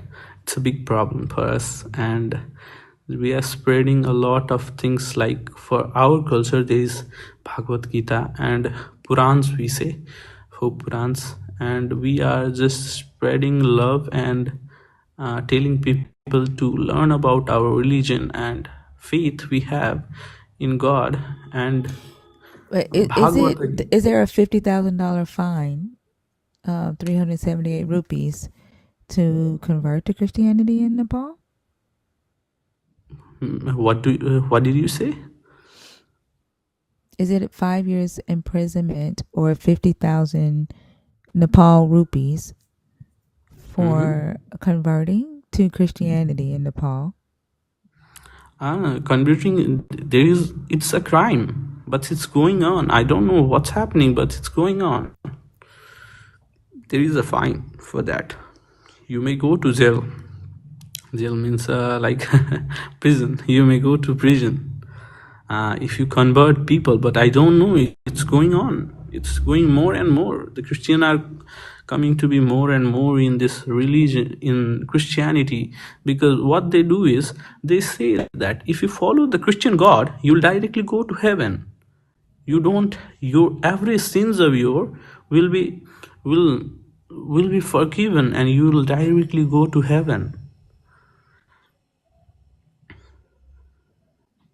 That's the thing they say. And most of the Hindu or like Sanatini like us says that uh, let's break the birth, like let's not take birth again and again. There is a concept of moksha in our society. The moksha means that you will be into the God, you will go into the God, you'll be God, you will be a part of a God, and then you will be out of the this process of becoming a human and again going to heaven and again coming to the earth to live. So to break this cycle, you should you should be like you should be what we say you should be in God, and what we say to this is moksha. So people are getting into this Christian religion just to go to heaven, and what we say is don't go to heaven, just go for moksha, and you will be out of this cycle of coming to earth and living in this world. Like there is a lot of problem for humans in this earth. So I think that's my concept for that, and what's happening in Nepal is very bad. That's my Yeah, point for that. yeah. I Have can't you speak read? on it much because I'm reading about it now. I can't Uh-huh. speak on it much. I Okay. wanted to give you an Have opportunity you to talk read about it, Bhagavad Gita? but no, I've studied a little bit about it. I've not read it. No, Uh-huh. um, I but suggest you yeah. to read it. I Mm-hmm. don't say that you should follow any god, but read it. Just read it, and you'll know how beautiful this nature is, how giving this nature is, and how to live a life like a human. And you'll learn how to present yourself and what you are. Basically, it's question and answer of living. You'll learn how to live, and there is a lot of answers for life in Bhagavad Gita. So please, I suggest everyone in this live, more than 606 people, 607, and everyone, just don't change anything in your life, but just read Bhagavad Gita and you'll learn how to live a life beautifully. Thank you. That was my point. So what's going You're on is welcome. bad. So You're welcome. I do see that uh, there's, I'm gonna read more up on the Christians in Nepal. mhm, I appreciate you for coming up and sharing that. I'm gonna mhm. go ahead and take you down, but thank you. I hope you have a good day. Okay. Okay, thank you for giving me the time to speak here You're and welcome. telling me for letting me tell my point and views on Christianity. Thank you, everyone. You're Uh, so welcome. thank you, You're welcome. Have a thank you, good day. Okay. thank you. Have a good day. Thank you. That's so crazy. He sounds like he is over it. He sounds like he is over it.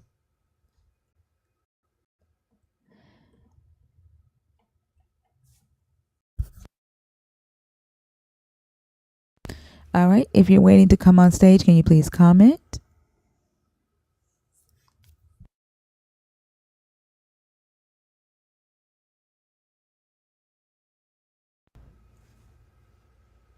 Kay, are you telling people to request up, or are you saying you are?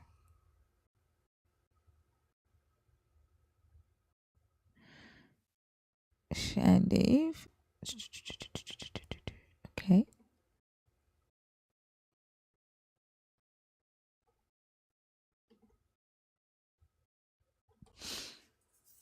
Shan TV.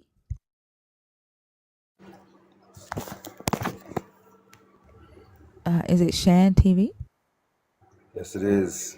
Grand Hi, how are Rising. you? How are you? Doing good. Just passing through. I saw the Okay. title. All right.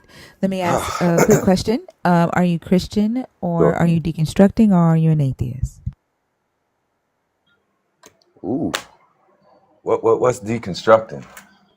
It means that you are in the process of reevaluating your belief, at Okay. researching, asking questions, rereading, and you're either making a decision to do away with the belief system altogether or put it back together in a more healthier way. Mm. Well, I think I'm in the stage of deciphering and finding the truth from the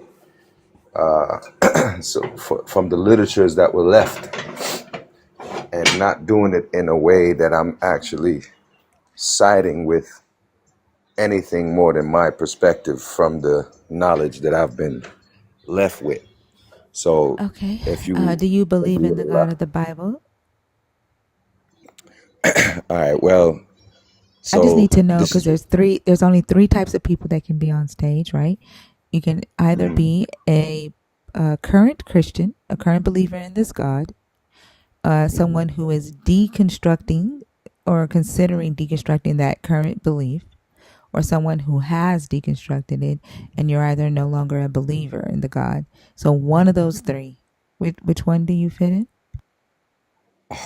I don't know how to interpret that, but if you allow me, I would let you would have a full understanding. It's okay. Do you still believe in this God? Yes or no? No, not in the way that it was taught to us. It does. It's okay if it's not in the way that you were taught. Do you believe in the God still? I believe in me as God. So then you don't So believe in the God of the Bible. no, So as I then, just okay. told you. So I then, mean, I if you just told you. don't, If then you you allow don't me to fit. speak Hey, if instead of then you asking me don't all these fit, questions, I then would you be able don't to fit tell the you. conversation. You don't fit the conversation. Okay. I'm not Yes, I interested do. in talk. No, you If you don't, because you if believe you would in know what yourself God as is. a God. I don't. It's okay. Yeah, because if you I didn't don't even want to allow me to question speak. that. I don't care about that. Damn. You don't believe in this God. You believe in yourself as the God. I'm not interested in what you think about yourself as a God. Damn. I try to be nice. Don't Shit. believe in consent, because good lord. You believe in yourself as a God. Great. Go on with life. That's not this conversation.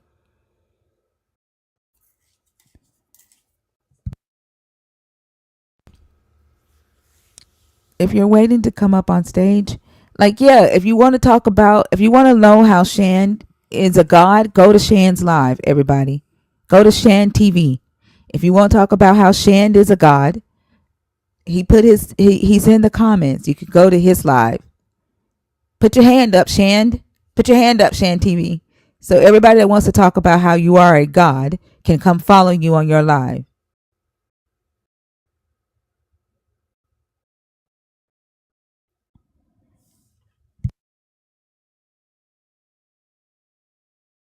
Goodness gracious. Because you're not the topic. You aren't the topic. I do not care about you being your own God. To overstand. Come on, please. Not to overstand. Goodness gracious.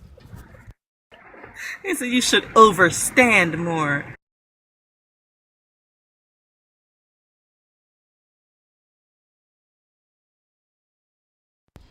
If you're waiting to come up on stage, can you please comment, please?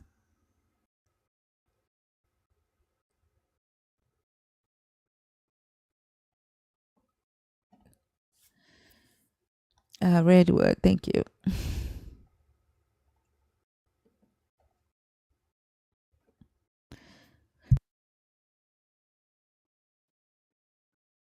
Hey, how's it Hi, going? how are you? Good to speak to you again. I spoke to you once before. Okay, I'm Um, sorry, I don't remember. I no, it's apologize. okay. It's all right. I had a question when Fee was up talking about the verse, um, faith without works is dead. Do you remember that a few minutes ago? I do, but are you a nerd? Yeah. You are? I don't see the badge next to your name. Uh-oh. Let me look. Hold on. Okay. No, I don't see it either. Thank you. It must have expired. Drat. Wait. Drat. All right. I You have to were do you were something you were a about that. nerd before? Well, I was nerd last time I was here, which is every day. I don't know what happened. I'll have to check. Maybe something Okay, happened. it's okay. If you were a nerd before, go ahead and ask your question. I trust you. Okay, good. I um I thought that you could answer the question probably too, but she mentioned kind of on the fly that people misunderstood that what the meaning of that text meant. And Yeah. she was in the conversation a few minutes ago saying sort of what's the point if you have to do all the work? hmm And that was when she made the comment that she thought Christians were misinterpreting that verse anyhow, that it wasn't being interpreted how it was intended. And I wondered if you had any comment about that, because somehow I haven't heard that in all the hours I've spent listening. Yeah. So when James is saying that, so James and Paul are in disagreements about what actually brings about salvation. Mm-hmm. Um, Paul says that grace is sufficient enough to bring about salvation for the soul, and faith, right? Faith that Jesus died and the gift that Jesus gave you of grace, right? Mm-hmm. And James says, nope. Faith without works of the law, right? Like following the law of Moses, is dead faith. It's like having a body without a spirit or a body without a soul. Like it does not save, right? He says that working the law, right? Like your faith is what would cause you to work the law, to follow the law of Moses. And so he gives an example with Rahab, right? Mm-hmm. Rahab was seen as righteous to this God because she followed the commands, right? She did the will of God and hid the spies in Canaan, the Israelite spies, and she lied for them, right? But because she believed the Israelites that came in into the land and told them that they were there because their God sent them, and she feared their God, that was seen as righteous, right? So Mm-hmm. Rahab was saved by her works that she did according to the law, right? Yeah. Not so today, in modern times, when believers recite faith without works is dead, what they mean is like having faith and not having faith that you're gonna get a job and not actually putting in job applications is dead faith. That's how Christians mean it today, but that's not how James meant it when it was written. That's not how the writer of James meant it. Does that make Okay. That. sense? Yeah, it does. That's why I wanted to find out Sheba, what's that's the. exactly what he's saying. He Yeah. literally says it in the Bible. Yeah. Well, I'm very familiar with the kind of colloquial understanding of it, but I had no idea what the, I guess, academic or literal. Here, I can bring it up. Like what Christians do today is they reinterpret stuff, Yep. and they use their modern concept of things. Um, I think it might be. Is it James too? Yeah. What good is it, my brothers and sisters, if someone claims to have faith but does not have works? Surely that faith cannot save, can it? He literally says, surely that faith cannot save, can it? It is not talking about you all asking your God for things. It's not talking about you having faith that you're going to be a billionaire. He's Right. talking about salvation. And I'm sorry, I'm talking to Sheba and the Pinzer person that said that I'm wrong. Like, James literally says that he's talking about the faith that saves, not the faith for you to get things in life. And so the Yep. works that he's talking about is works of the law. He says, if a brother or sister is naked and lacks daily food, and one of you says to them, go in peace, keep warm, and eat your fill, and yet you do not supply their bodily needs, what is the good of that? What is the good of that? He says. So faith by itself, if it has no works, is dead. There's no point in Christians coming in here talking about, oh, I love you with the love of Christ, and then you turn around and call me a bitch. Mm-hmm. You turn around and tear somebody's whole entire mental down and talk down to them. Your faith is dead. Like your works behind that is useless. That's what James is saying. Not action behind you getting what you prayed for. Modern day Christians apply your modern concepts to something that was written in the Greco-Roman era. And then he says, but someone will say, you have faith and I have works. Show me your faith apart from works, and I by my works will show you faith. And he's saying because he does the works of the law, because he follows the law, that shows that he has faith. You believe that God is one, you do well. Even the demons believe and shudder. Do you want to be shown, you senseless person, that faith apart from works is worthless? Was not our ancestor Abraham justified by works when he offered his son Isaac on the altar? You see that faith was active along with his works. And by works, faith was brought to completion. Thus the scripture was fulfilled that says, Abraham believed God, and it was reckoned to him as righteousness, and he was called the friend of God. You see that a person is justified by works and not by faith alone. Likewise, was not Rahab the prostitute also justified by works when she welcomed the messengers and sent them out by another road? For just as the body without the spirit is dead, so faith without works is also dead. That's awesome. Thanks so much for doing that. You're welcome. And I can let you go, but I just wanted to say that I figured out what happened to my nerd badge.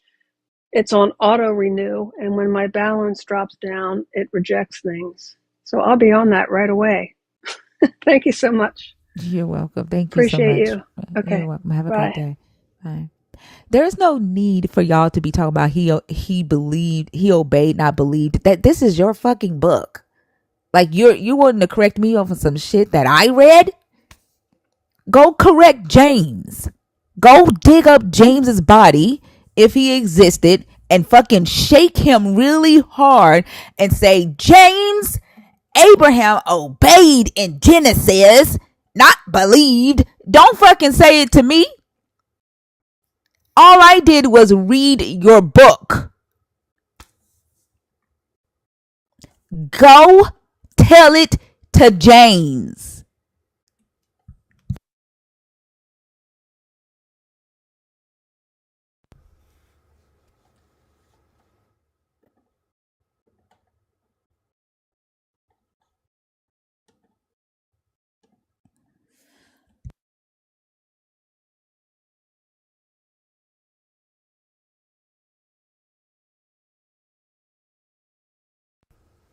It's crazy. Like they don't like the book. Yeah, because you're like, it's fucking stupid. Persona, why don't you come on stage? Come on stage. Like the fact that you are saying that this is wrong and this is your book. Like this is what your book says.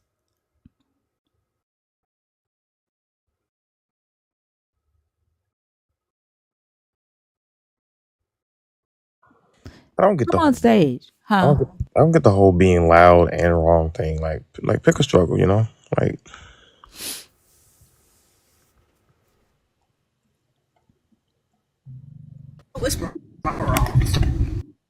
I mean, if you gonna come up here, you gonna deal with facts. I don't give a fuck about your interpretation. I don't do interpretation. I don't do the gymnastic jumps. I don't do hermeneutics. I don't do theology either.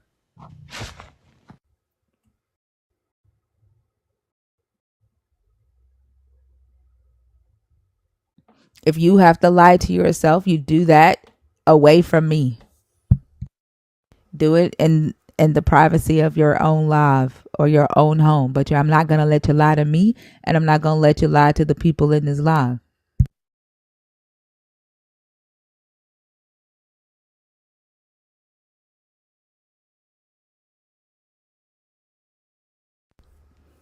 Person, or if you're whatever your name is, are you able to request? If not, can you go and have faith and pray without the works? Go pray and ask for more followers so you can request. Can you do that?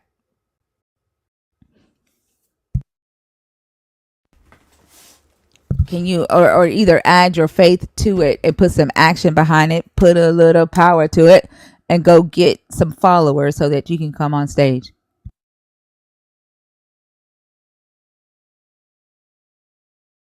Are you able to do that, person or persona for whatever your name is?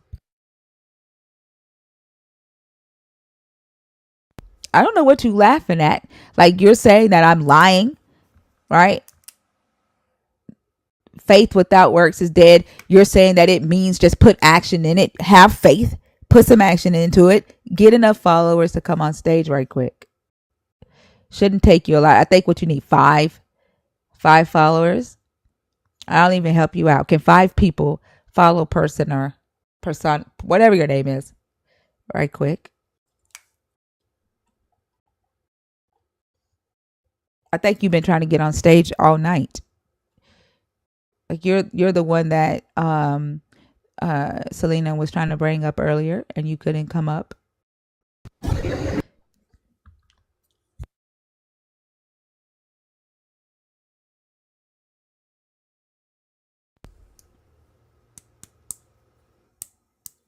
Thank you, Justine. Y'all can unfollow him or her after this if y'all want to. Like, if you want to follow him, you don't have to. Like, you don't have to follow him. Like, you don't have to help him or the God out. But if you just wanna. I was just about to do it, but then my screen went completely black, so I can't even see nothing no more. Your screen went blank. Mm-hmm. Oh, you reported to TikTok to follow the problem, to fix the problem. Oh, your faith didn't work, persona. Your faith in your works didn't work. Oh, okay.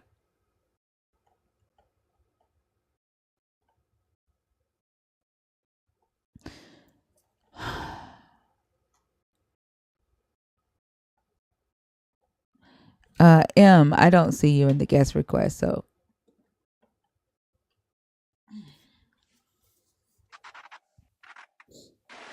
I am J Coast. How are you? How are you doing? Thank you. I'm doing good. Can y'all hear me? Sorry, I'm trying to fix my headphones. Yes, I can hear you. Oh, I see you have El Oso here. I wasn't in his live yesterday. Hopefully, this one would be better than. I don't think it was his. I think it was his friend Yeah, I don't want David's, to I talk believe. about. I'm not gonna let you sit here and talk about No, Oso's I'm not. live. I was just. Okay. All I was trying to preface is I Are hope you you a don't kick me Christian? like they did Are you yesterday. a I'm a Christian? I Christian. don't listen. I Yes, wasn't ma'am. in Oso's live. You're on my live right now, right? I got you. So I don't want to discuss that. Are you a Christian? Are you deconstructing, or are you an atheist? No, I'm a Christian. All right, Oso, my dear Oso, Yes. do you want to do the pleasures? We certainly can. Go ahead and How pick you one. doing, my man? It's nice to see you again. Chilling, Brody. Chilling. Good to be seen. You want to go to pick a topic for us? I'll let you pick, man. I mean, it doesn't matter to either one to me. So you just let me know which one you would like me to ask. I'd like you to answer the one that you choose. I mean, you could. Well, I'll answer the one I guess people have been talking about in the chat. I've seen. Let's pick a good one. Let's do the Christian God's nature is contradictory. Let's do that one. I feel like that's probably a little interesting. Sure. Let's do that one. Um, First, I guess my first question to you then, also, what makes you believe that it's contradictory? Because I have to have that before I can answer. What makes you think that it's contradictory? The Bible explains the contradictory nature of God. For example, Yeah, just uh, give me one. he unalived all the people except for Noah and his family in the flood.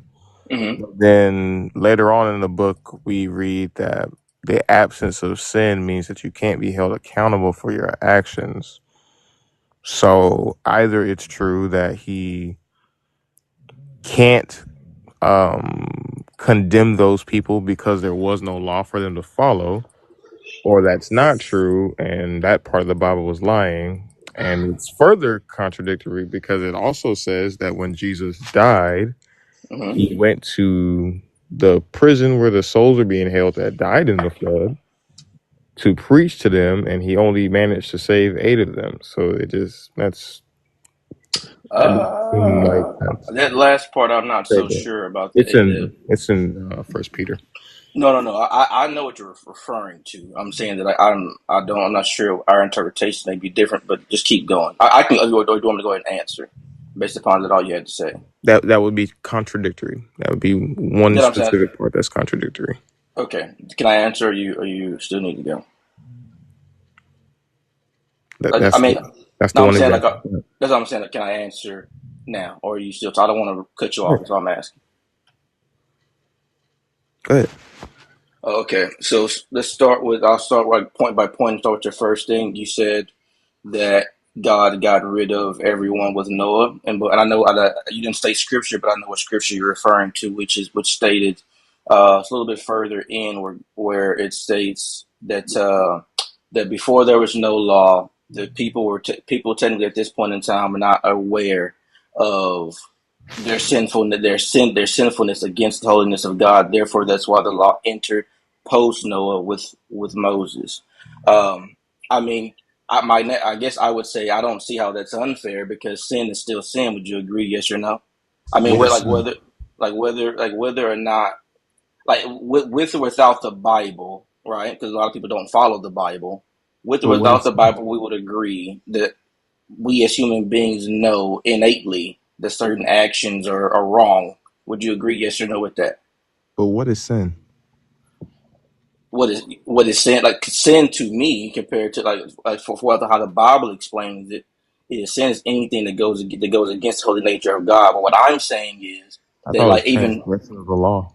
no, well, it is the law, but the law is anything.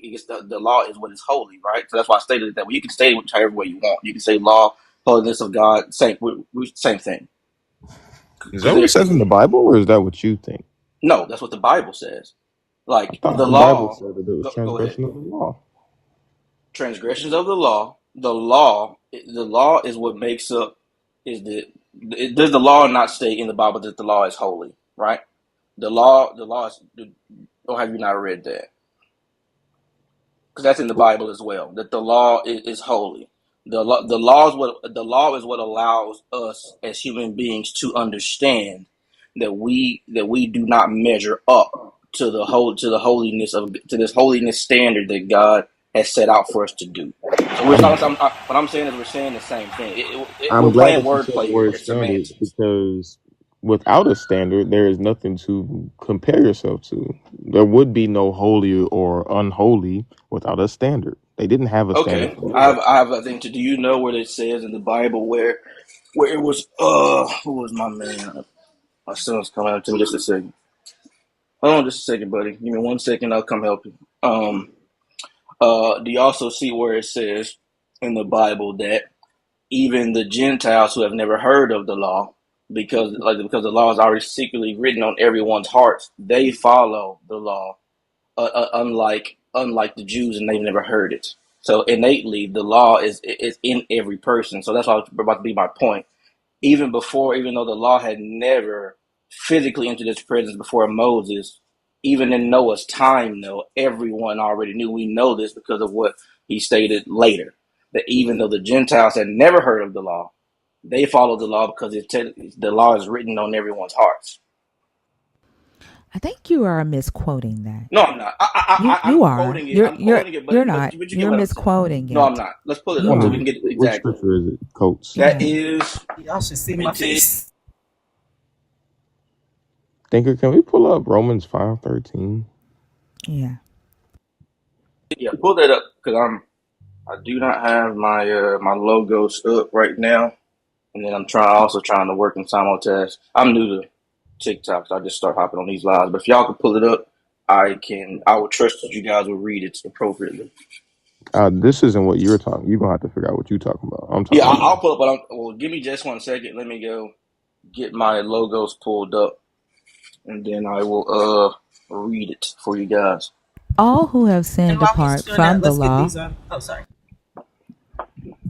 all who have sinned apart from the law will also perish apart from the law, and Mm-hmm. all who have sinned under the law will be judged in accordance with the law. Correct. For it is not the hearers of the law who are righteous in God's sight, but the doers of the law Mm-hmm. who will be justified. When Gentiles who do not possess the law by nature do what the law requires, Yeah. these, no, do what the law requires, the requirement of the law, which is what? What does Paul say sums up the whole entire law? You talking to me? Yes.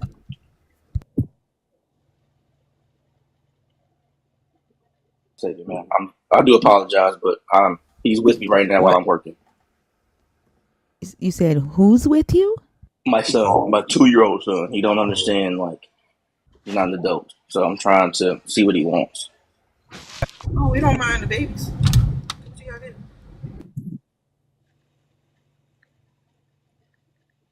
I thought he was saying Paul was with him. Yeah.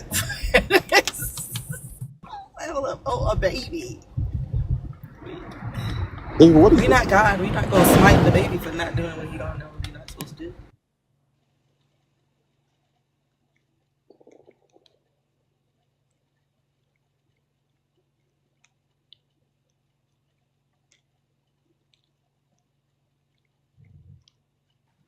Okay, I'm back. Sorry, what was your question, man? What did Paul say is the one commandment that fulfills the entire law? Our will to love God. No, he did Yeah, it is. not. Yeah. No, he didn't. No, he didn't. Tell Yeah, me then. Jesus says there's two. Paul says, for the whole law is summed up in one single commandment. And what was it?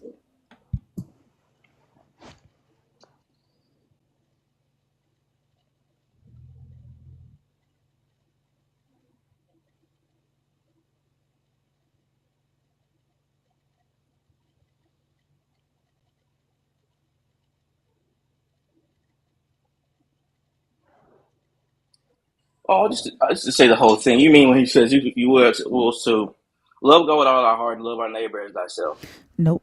He says, It for is. the whole law is summed up in a single commandment. You shall love your neighbor as yourself. For The sure. whole law.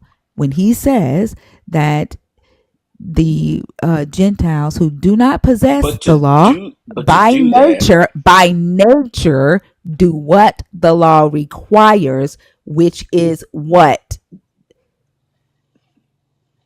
He didn't say that they knew the law of Moses or that the law of Moses was written on their heart. Like literally, the law of Moses was 3 different legal codes. for sure. But I'm And saying you can't do. he was not saying that those legal codes was written on the Gentiles' heart. He even goes as far as saying they are a law that require these, Keep going to verse. though not having the law, are a law to themselves. They show Verse that 15. what is Read that for the people. stop fucking talking over me, okay? You are not in Oso's live. He wasn't even on my live, so I don't know what he was talking about. No, not yours. What's the guy name you were on yesterday? What's his name? The atheist person? I don't know, but stop Oh, talking that over don't me, matter. okay? I don't need your yes. I don't need your commentary while I'm talking. They show that what the law requires is written on their hearts, as their own conscience also bears witness, and their conflicting thoughts will accuse or perhaps excuse them on the day when, according to my gospel, God through Christ Jesus judges the secret thoughts of all. He is not saying that they knew the law of Moses. The Gentiles were not bound by the law of Moses. They were not in a covenant with the law of Moses. Can I He's speak? saying That was not my point. that they knew how to love their neighbor as themselves, and their consciousness convicted them when they broke that. That's what he was saying. Are you finished? I don't Why want to y'all cut do you that? off. I That's why only I'm wanted gonna to ask you to point be out that you quiet. were misquoting Oh, that damn verse. I did butcher it some, but no, it says what I meant. So I'm paraphrasing here because like I said I'm working trying to stay in time. But as you can see in verse 15, I'm not stating that they knew the law of Moses. I stated that they did not know the law of Moses. But as you can see, what Paul wrote in verse 15, they follow without knowing the law exactly, due to what was to due to their hearts. They did more of the law than without He knowing the didn't actual say that. law. He said they do what's required of the law. Like he It was says that they just love their neighbor man. as they love themselves. He didn't say they followed the law. He did not say that. He did not say that. He said they do what What is is the purpose? required. He said they do what is required of the law, But meaning that's they what. love their neighbor as they love Okay. themselves. The law, the Mosaic law required for people to stone children. The Mosaic law did, and your Jesus upheld that. What was the purpose of the law? The Mosaic law required for men to sell their daughters into slavery. The Mosaic law forbade them from eating shellfish. The Mosaic law required them to put tassels on their pants. The Mosaic law required them not to mix certain vegetables together, not to mix certain fabrics together. The Mosaic law forbid them from picking up sticks on the Sabbath, Can we from doing any work on the Sabbath. So I'm asking, is this going to be? Can I respond, or because I think You we're can't going? lie. I'm You not cannot. lying. You cannot lie. I'm not lying. So that's what I'm They saying. He I is not saying that they followed the Mosaic law. that is not my point. That is not what I'm saying. That's I what what you I what said. what I When what I Oso said well then that let me when Oso said that clarify. there was no law, you literally did say that, and then you brought up the scripture, and I told you that you were misquoting that. No, I'm not, but let me clarify. So let me say let me say this with a better language, I guess you could say. My point is this: what was the purpose of the law? Paul also states this in Rome. Purpose of the law, what you just read, is love. That is the main purpose of the law. The main one being, like I stated before I got cut off, is to love God with all your heart. Why does this matter? Why does even they Where repeat does this in the Paul say Bible? that? Paul doesn't Because your say that. Jesus I'm not says talking that. about I'm not talking about Paul right now. Yeah, yeah. I'm Your Jesus says that. I find it very I interesting that I Your understand that. Paul leaves that out. Your Paul doesn't say that the two most important commandments is to love the Lord your God with all your heart and to love your neighbor as you love. Okay. Paul leaves that out. I'm not talk. Well, I'm about to get back to Paul, but I'm starting here where No, you I was did trying say, to what did start. Paul say? You did No, say no, that. We're no. literally talking about Paul. I referenced Paul in this. That's what I do agree with that. But I'm saying now I'm trying to answer your question and where Paul gets this from. But It I ain't can't from do that. Jesus. It wasn't from Jesus. I can't do that He if didn't you get it keep from cutting me off. He didn't get it from Jesus. How could he not? Because What Paul? the gospels were not written when Paul's letters were written. Paul's letters were written first. Galatians was in rotation before the gospel. for anything that was written down that Jesus We said. are with agreement that So he didn't that get thought it. would not have He been didn't get around it from when Jesus. Paul, He didn't get it from Jesus. ma'am. If he had, he'd have said that it's two If this commandments, is like going Jesus to said. be, ma'am, I definitely trying to be respectful I mean, here. you asked me a question and I responded. But every time I try to respond, then you interject me with whatever it is that you're trying to, whatever it is that you're trying to I don't say. allow you to lie. I'm not lying. You said he got I it from have Jesus. Where did he get? How did he get it from Jesus?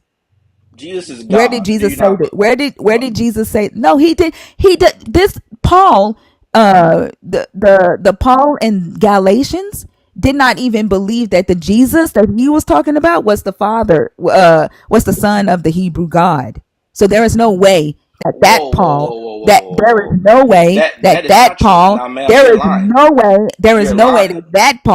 there is You're no way lying, that Paul would have ma'am. You're associated lying, that. No, I'm ma'am. not. You're Because lying, Marcion is ma'am. the No first offense. in You're history. lying. Okay, Marcion is You the are first in history. lying. Where I Marcion know is who the first in Marcion history, is. and Marcion is the first in history to have the Pauline letters. Marcion believed that the Hebrew God was demonic. We're not talking about We Marcion. are talking about Marcion because Marcion's Paul Now, I'm did not going not to sit here believe and listen that to these his lies. Christ was the son of the Hebrew God. And you know that's true. I'm not going to sit here and listen. You know it's true. It's not true. Prove otherwise. It Prove is not otherwise. true. You're Prove trying. otherwise. Listen to what you're saying, ma'am. Prove You're trying otherwise. to use Marcion.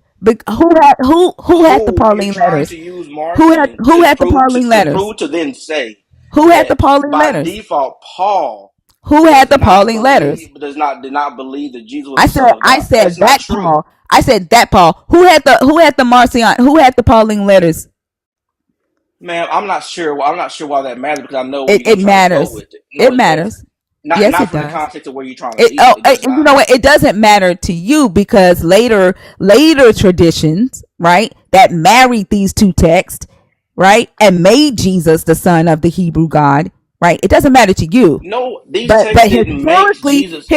You're lying. historically, Marcion, when he was teaching Paul and he had the Pauline letters, did not teach that Jesus or Do that you know Christ how was many? Do the you know how son of many? Do this you know how Hebrew many God. Chris? Do you know how many scholars? How many scholars? What? Do you know how many scholars took that position? Quite a few took that position. That Oh, doesn't okay, make it and true. but you can't prove otherwise. Prove otherwise. But no, this is what I'm saying. No, I'm asking you to prove otherwise. In Marcion, Josephus, and all these some of these people were not really even Christian. They were just writing about Jesus because they had Listen, heard of him. prove So no, otherwise. no. Josephus never wrote about Jesus. Josephus not once wrote about Jesus. Prove otherwise with Yes, he did. Marcion. No, he did not. Yes, You he are did, talking ma'am. about the testimony of Flavian that came during the No, fourth century. Yes, you no, no, are. no, no, no, no, no. Yes, you are. Josephus You're talking also. about fourth century I testimony am of not. Flavian. Josephus not once wrote about your Jesus. If you're going to lie and be disingenuous to the people, Prove that Josephus wrote about your Jesus. I can pull it up right. I can pull it up. Sure.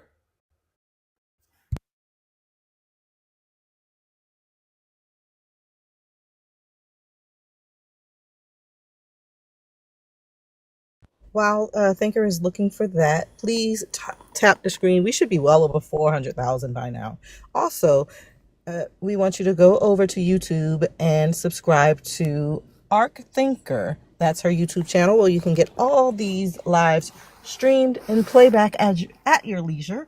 Also, please like and subscribe to Verses and Vibes with Thinker and Bash, also on YouTube. And don't forget to gift your host, subscribe to this page, and follow her backup. Thank you.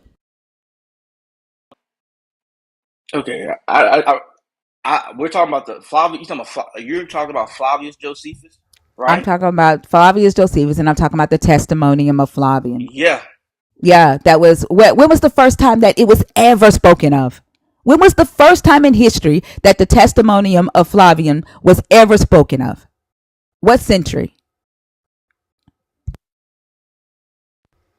What century? When was the first time anybody in history mentioned the testimonium of Flavium?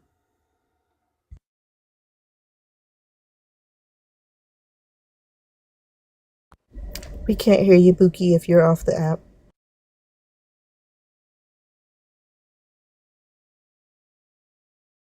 Can y'all hear me? I've been talking. Y'all hear me? I Mm-hmm. think it's because I'm trying to flip on my phone back and forth. So yeah, I better not do that. So what? I couldn't. I don't think I could hear you either at the end. What'd you say? When was the first time in history anyone ever mentions the testimonium Flavian? of Flavium? What? When? I will trust you on that. I can't even think of something in my head right now. But so you tell me. 4th century CE, when That's Eusebius about mentions right. it in Yeah, that's his about writing. right. Right. But when was Josephus's histories written? Like, how many early church fathers read Josephus's histories and not once mentioned that Josephus talked about this Jesus? But we clearly see that in his writing, what he wrote about Jesus. Except that there are several scholars, many scholars, who have already stated that it is a later interpolation. It was added after the fact. So I've heard this approach too. I'm not approach, but I've heard this take as well, like from the scholars that I've read as well. But this is what I'll say to that though. Again, we're going to go back to semantics of I, depend. Hold on, let me finish, man. Depending on which side you're on, whether if you're what is of the semantics? belief, What is the definition of semantics? Like, because I'm what's just dealing with facts. Like, I'm not dealing with any I semantics. no Like, no no. if you When can I show said me, if you can show me the any, if reason you can why. show me any early church fathers that mentions Josephus talking about this Jesus, then I'll let it go.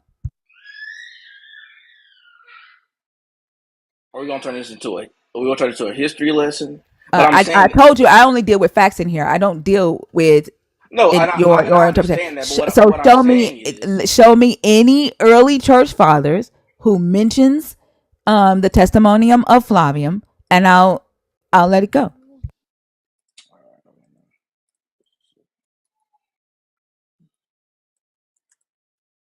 while I'm doing this, It's that fun, I promise. huh? I was talking to someone in the comments.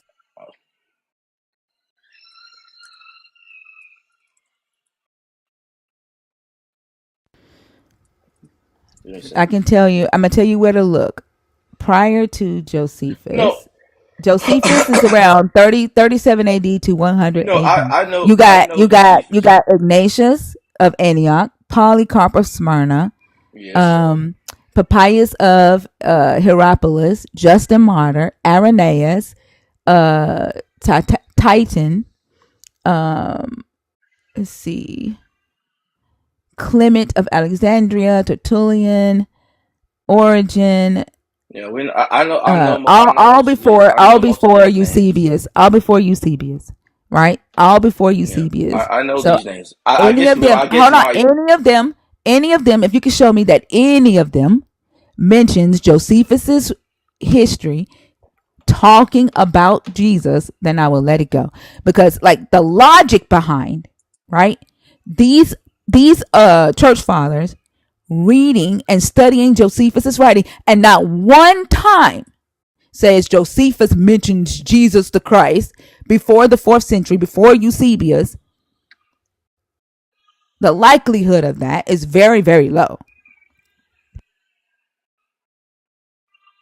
okay. That's what I'm saying. Like the names you just mentioned, I know these names. What I'm trying to, for your sake, I mean not your sake, but your ask, is trying to, I guess, look to prove this point. But that's what I'm saying before. While I'm doing this, my point is, before you again cut me off, is that even if I were to find it, right, depending on upon which side of the belief you're on, you say that you say that, like, oh, if you show me, I'll believe it. But no, you won't, because then Yes, you'll I just will. throw. Facts are No, facts. If it's no, you facts, wouldn't, I will because believe it. Well, I you mean, would I don't give not. a fuck. I don't give a Who fuck you what you You yelling think. would not. I don't care what you think. Show it. Show but it. my point. Go show me one of these early church fathers mentioning the One testimonium of ma'am, Flavian. one ma'am. I don't. One thing I don't care. I I don't don't mind a look. healthy I don't debate. care what you think I will do. Understood, and I don't Go mind a get it. healthy debate. But one thing about it, ma'am, Go is get that it. Can you get I'm it? getting it. I'm Okay. All right. as I'm talking to Okay. you, You I'm don't getting have it. to. Okay. We're good that you're getting it. Man, I don't know what's wrong with people.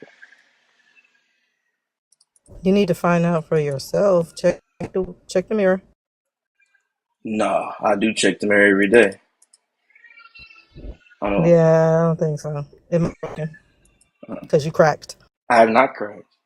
I'm trying to jump through the hoops that I don't need to, but I'm doing it for the sake of this lady. So, nah, ma'am, I don't have a reason to So crack. then you do need to. No, I don't. I'm what I'm doing is If trying you're to doing it give. to show me, then yes, you do need to jump through the hoops. Because again, No, that's what I'm saying. as I'm I saying I'm stated, jumping through hoops for you, I only deal with historical facts. So if you can show it to me, then I will believe it. and that's what I'm doing. I said I'm jumping through the hoops for you. I don't know. You're repeating what I'm saying.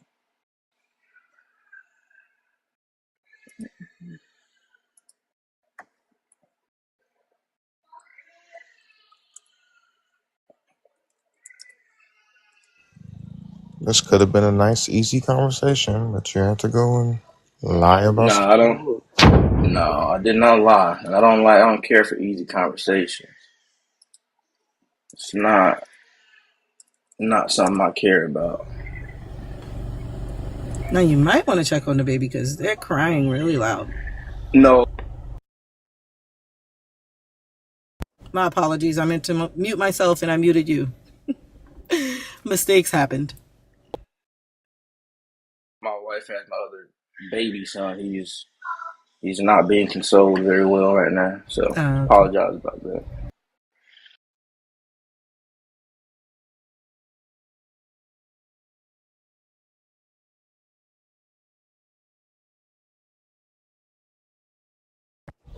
Thank y'all for the 409,000 likes. Continue to like, please. We can get to 500K today before this live ends.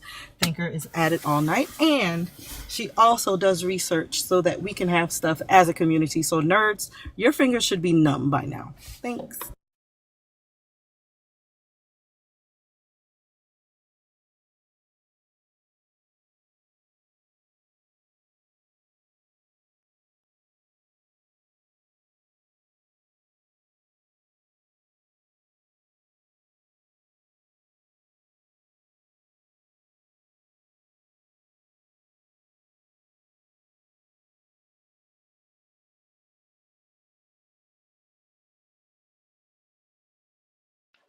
Okay, I'm back. Sorry, and I do. If you hear a baby, he actually just wanted me, so he's my son sitting here, so he may or may not talk.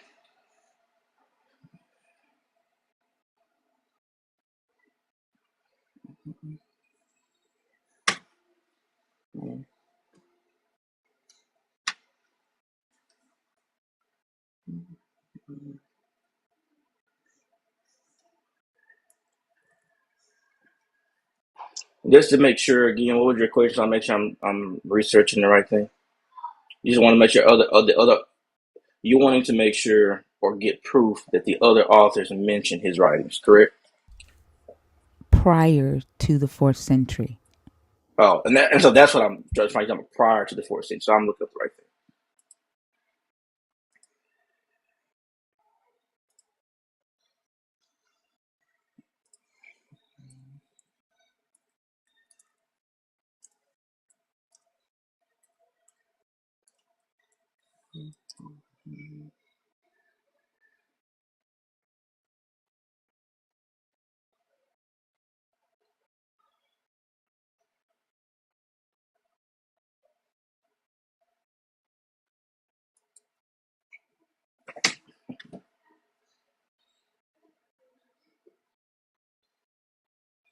I have biblical scholars who are a part of the hosting team here.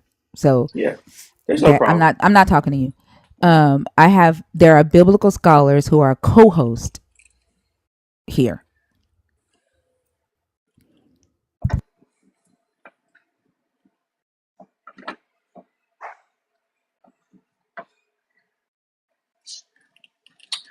So yeah, that's what I will say.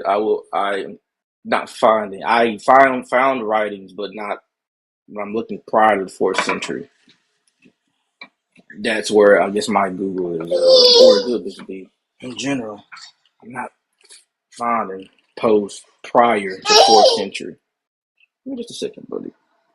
Hold on. You want to play with this? I can't wait to have Kip Davis on.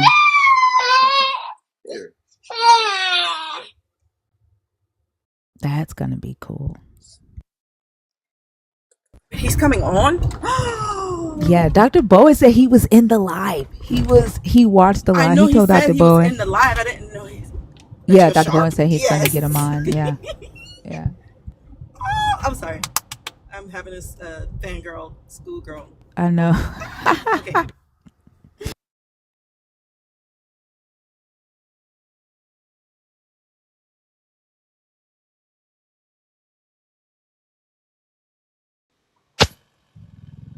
Are we at the point where we can just concede, or Yeah, I muted myself because of my son. But no, I said before I muted myself because he was talking, which is like I said, you can find writings of the from these authors, but she specifically asked prior to the fourth century. That's what I'm trying. That's what I'm looking up now because me personally, I've never looked that portion up prior to fourth century to be exact. That's what I can't find. Me trying to Google it myself on the fly. That's what I said before I muted myself. So I don't. But my point still remains is that writers for what we do have what I know. Writers have written about what Josephus wrote, But what was but my point? My point was that there are no early church fathers, right, who studied Josephus's writings that have mentioned the testimonium of Flavian, like Origen, for one. but that's what I'm Don't saying. you find it? Don't you find it strange, right, that nobody prior to Eusebius mentions that Josephus wrote about your Jesus? Like that would be crucial evidence. That's evidence that y'all lean on today. Like y'all lean heavily on that. Don't you think that they would mention that? Origen writes about Josephus's writings. Origen mentions Josephus. Like, don't you think? Don't you find it strange that he doesn't mention this at all?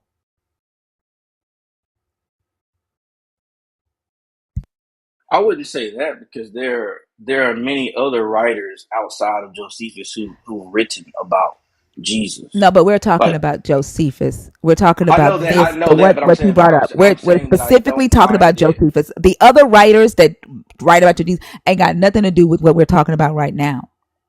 No, agreed. I'm answering your question with that. I'm saying you asked, I do I asked. I think that it's said, don't you find it strange? strange Yeah, I'm that saying you don't find it nobody strange is that before Eusebius mentions this in Josephus' writings? Other writers have absolutely nothing to do with this. no, I'm saying what I'm bringing up is I'm asking your question. You saying is that strange? I'm saying yeah, I guess I could view that as strange for sure. But I'm also saying that I don't think that even stating that I could view that as strange still does not take away from the fact of what the writer of Josephus and the other writers prove. You have like 9 other writers who wrote about Jesus, which is the fact that he he lived. He was an actual person. Now, every What other in writers are you these, talking about? What other writers wrote about Jesus? you got what's my name? Flagon. And what did he write about your Jesus? And when did he write about your Jesus? You have to. I know he just wrote. He wrote about I'm sorry. remember Flagon. What did he write? I'm trying to remember. I think Fagon that he wrote about the.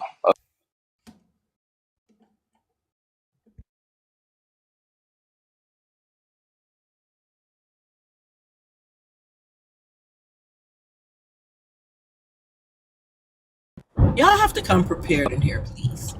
No, like I know the names, but I'm saying like I'm just trying to remember exactly which writers wrote about what. Like I know Flagon wrote about the Spell his crucifixion of name. Jesus. Spell his name. I think it's Phlegon, if I'm not mistaken.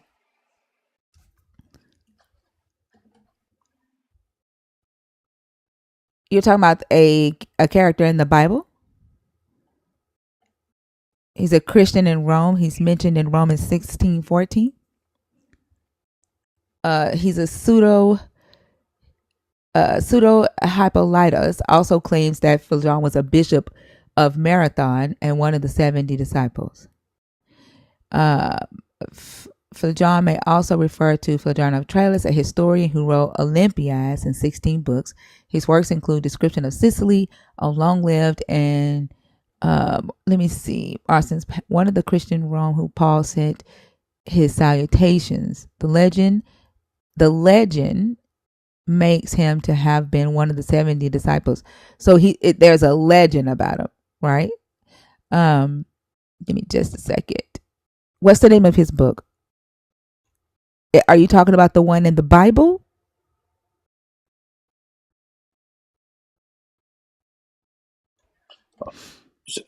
Can you repeat that, ma'am? I'm sorry. Are you talking about the one in the Bible? I think this is. I don't think in the Bible that he was around AD.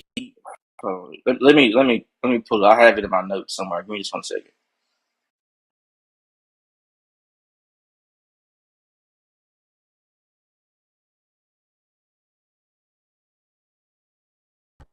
It could all be so simple, but you'd rather make it hard.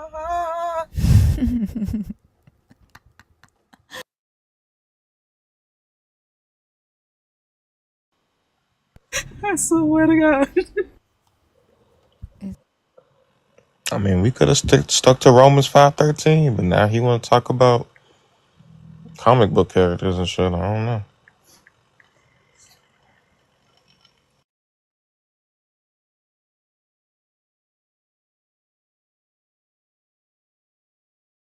I think the thing that like irritates me the most is like the deliberate It's misquoting or of the text. Like that like irritates me the most. I think it's the book. The name of the book I think he read is. Oh, my handwriting is bad. It's Origin Celius something. Jeez. Um.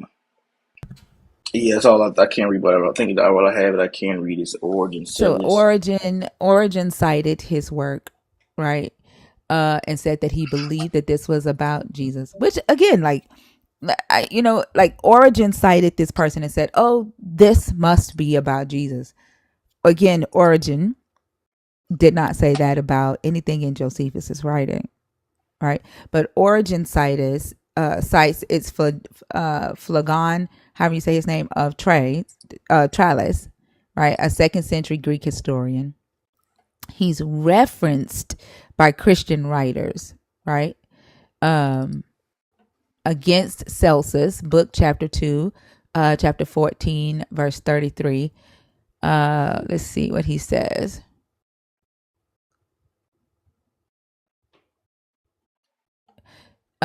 So Origin mentions that in Phlegon's record, there was a solar eclipse and an earthquake during the reign of Tiberius Augustus. And Origin says this must be the solar eclipse and the earthquake from the Bible.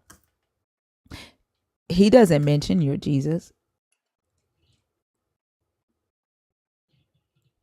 He does. He doesn't, because they don't even have any of his works. Like none of his works survived. There are writers that are referencing him. So you haven't read a book by him.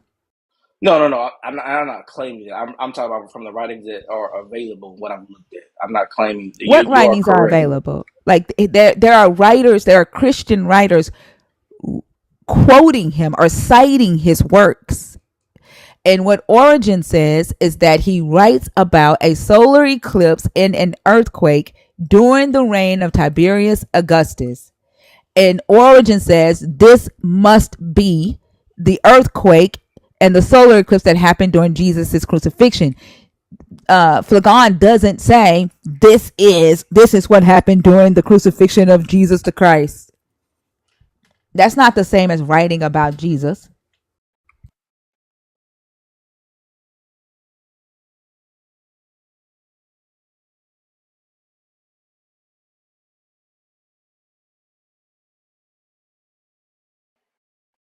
Yes, but even in what you're quoting his writings is about is one of the main things in those writings that you are correct that they do not have full access to.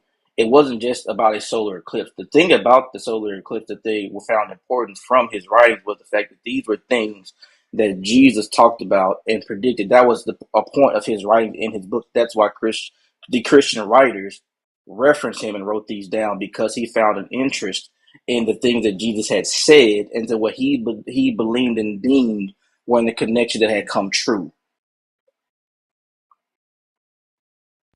Give me just 1 second because I found a criticism with regards with regard to the eclipse in the time of Tiberius Caesar during the full moon, as it related in the Gospels, you must know that we consider it to have been an extraordinary eclipse like another.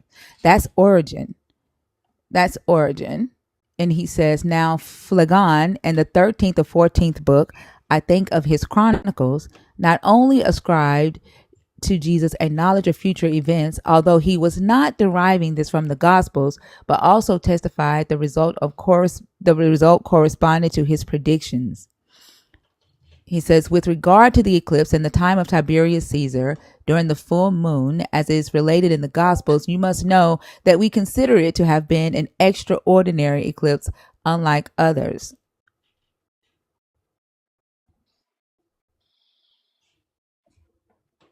It says Origen criticizes Phlegon for failing to explicitly link the natural phenomena he recorded, an eclipse and an earthquake, to Jesus and his crucifixion. He views the omission as a missed opportunity to affirm the divine significance of Jesus' life and death. So for Origen to criticize him for not linking Jesus to these phenomena, that means that Phlegon, or whatever, however you say his name, didn't write about your Jesus. He didn't say that that was Jesus. That is Origen saying this is about Jesus, and Phlegon didn't say it and should have. Okay. I mean, you just read it for the people, but I mean, again, like, what's your point in saying You again? said Phlegon wrote about Jesus, not Origen. I know Origen wrote about Jesus. Origen was an apologist, but you said Phlegon wrote No, about your. but Yes, Flagon you wrote about. did. I'm not You saying no. I said did he not say wrote that. I'm about saying Jesus. he wrote about these events. You Correct. That's said what I'm he saying. wrote. You said he wrote about Jesus. He didn't write about your Jesus. He wrote about a solar eclipse and a fucking earthquake, and Origen attached those to your Jesus.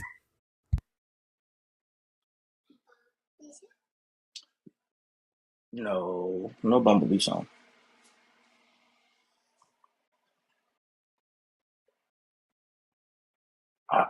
Okay, I'll just say that.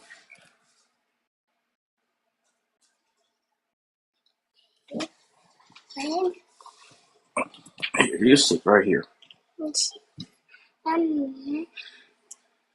Okay.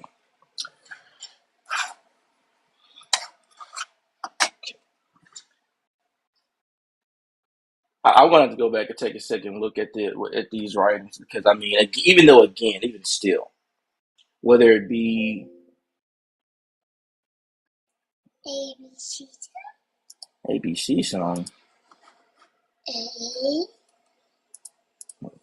wait just a second.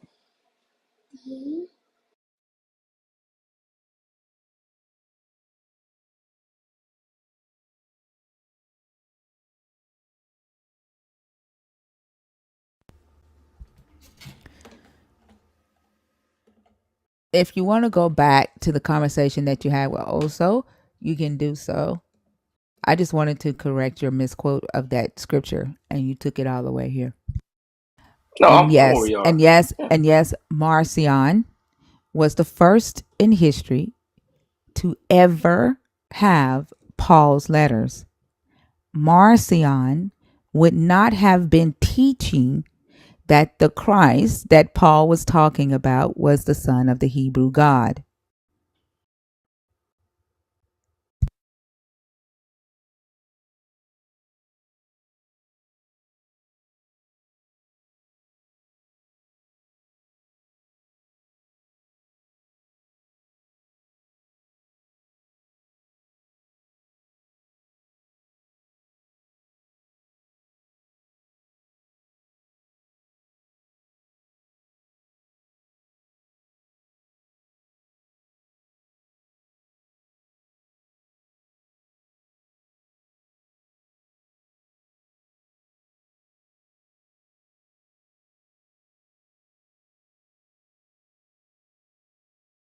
Y'all have 68,000 likes to go. Keep going.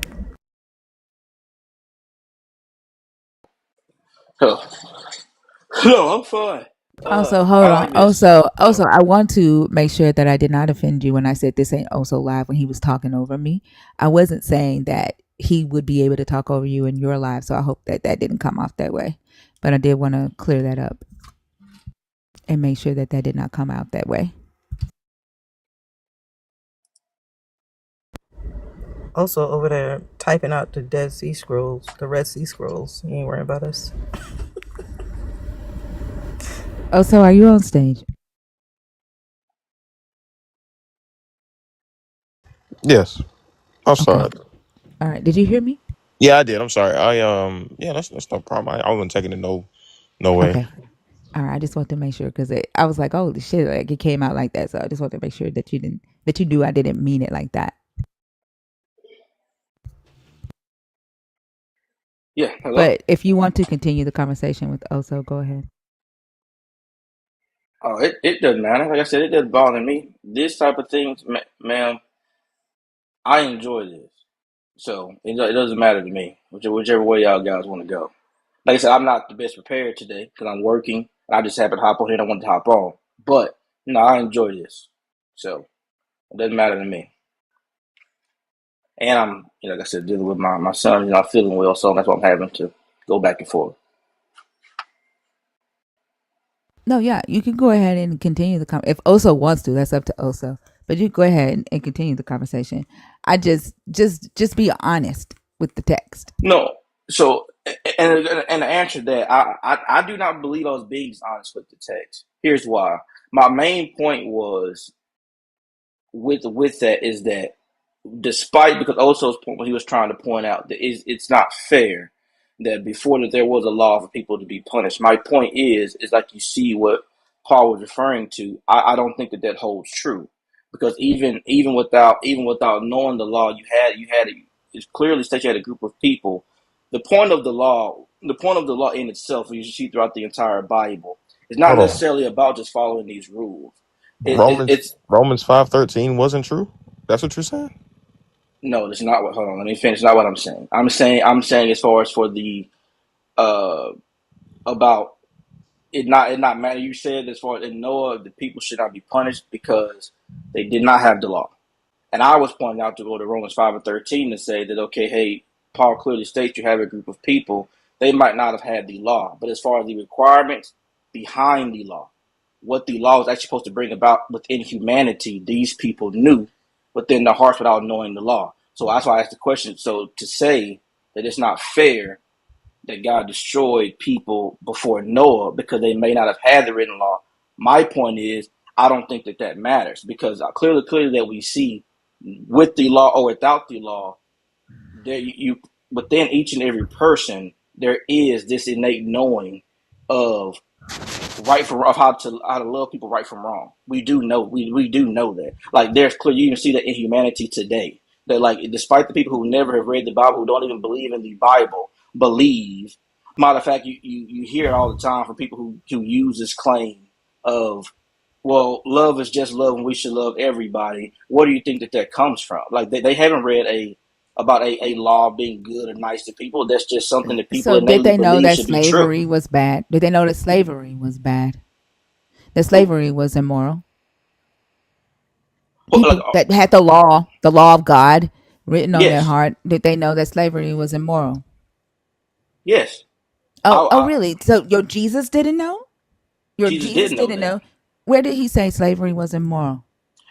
Jesus did not mention that slavery is immoral in that, but that doesn't mean he said that it is moral. I I mean, don't he like when you literally he used slavery in his parables. he did use Yeah, slavery in his which means that parables. he knew that slavery was being practiced, that it was an institution. Correct. He knew But how what slaves were does being treated. can I ask you a question? No, What no, does can he I ask you a say? question? I want to cut you off, but can I ask you a question so you What does he say? What does he say to his disciples well hold about on, let slaves? me ask you a question though, man. Like before, cause it's I, about it's about what you're talking about. That's what I'm saying. That's what I'm what asking. does I'm asking you a question first. You say I don't mean to cut you off, but you do it. No, but I'm saying because you're going so fast, and I'm trying to keep up I'm with your not points. going fast. I'm talking like I regularly talk. But I'm saying when I'm saying fast until What you did mention a your bunch of Jesus points at one say? time. What did your Jesus say about slavery? About slaves?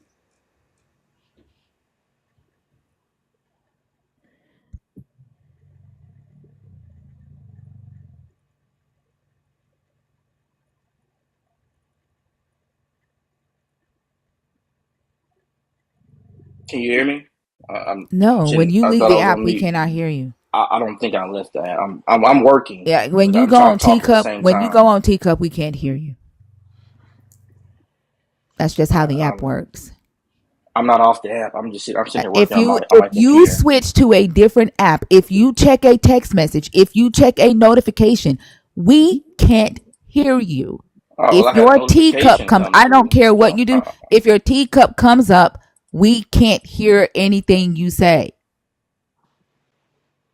That's just how the app works. okay, Were you talking while you were gone? yes, I was. What were you saying? I was trying to answer your question. So I believe what you're referring to is when Jesus stated. I think you might be referring to about they should obey your masters. Nope, Jesus didn't say that. That That was Paul. Paul said that. Which one did Jesus say? Which reference was this? Uh, just give it to me because I'm sitting there working too. But No, I believe I know what you're referring to. I'm asking you what do you think your Jesus said about it? Like you're saying that Jesus did condemn it, right? What did he say? I didn't say he condemned it. I didn't say that. What did I you I, say? I said Jesus did not condemn slavery. I said he did not do that.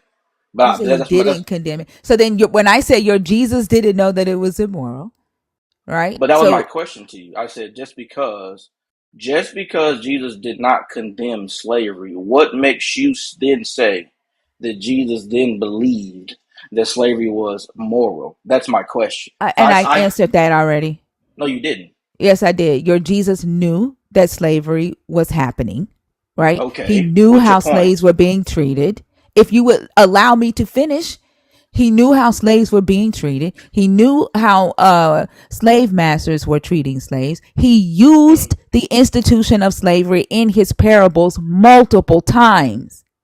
And in one of his parables, he tells your disciples to see themselves as worthless slaves, as slaves that go work in the field all day and don't deserve to come in and sit down with their master and eat. That they should fix their master's food and serve their master first, and then don't expect a thank you. Say to yourself, we are worthless slaves and we've done all that we ought to do. Jesus himself called himself a slave. So that's what I'm saying. What's your point? uh, that he was okay with the institution of slavery.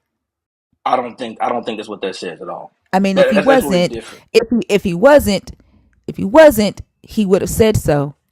Just like he wasn't okay with the Pharisees changing the law about children being stoned for disrespecting their parents. He wasn't okay with that. And he spoke up about it. He called the Pharisees hypocrites because they were creating their own tradition and not following the law of God and nullifying the law of God with their own tradition. So he He spoke up did about do that. that. He didn't speak up about slavery. He didn't say slaves are owning other people is wrong. This institution is immoral. This institution is not of my father. He didn't say that. Neither when he was talking through Paul's mind or Paul's heart did he say it either.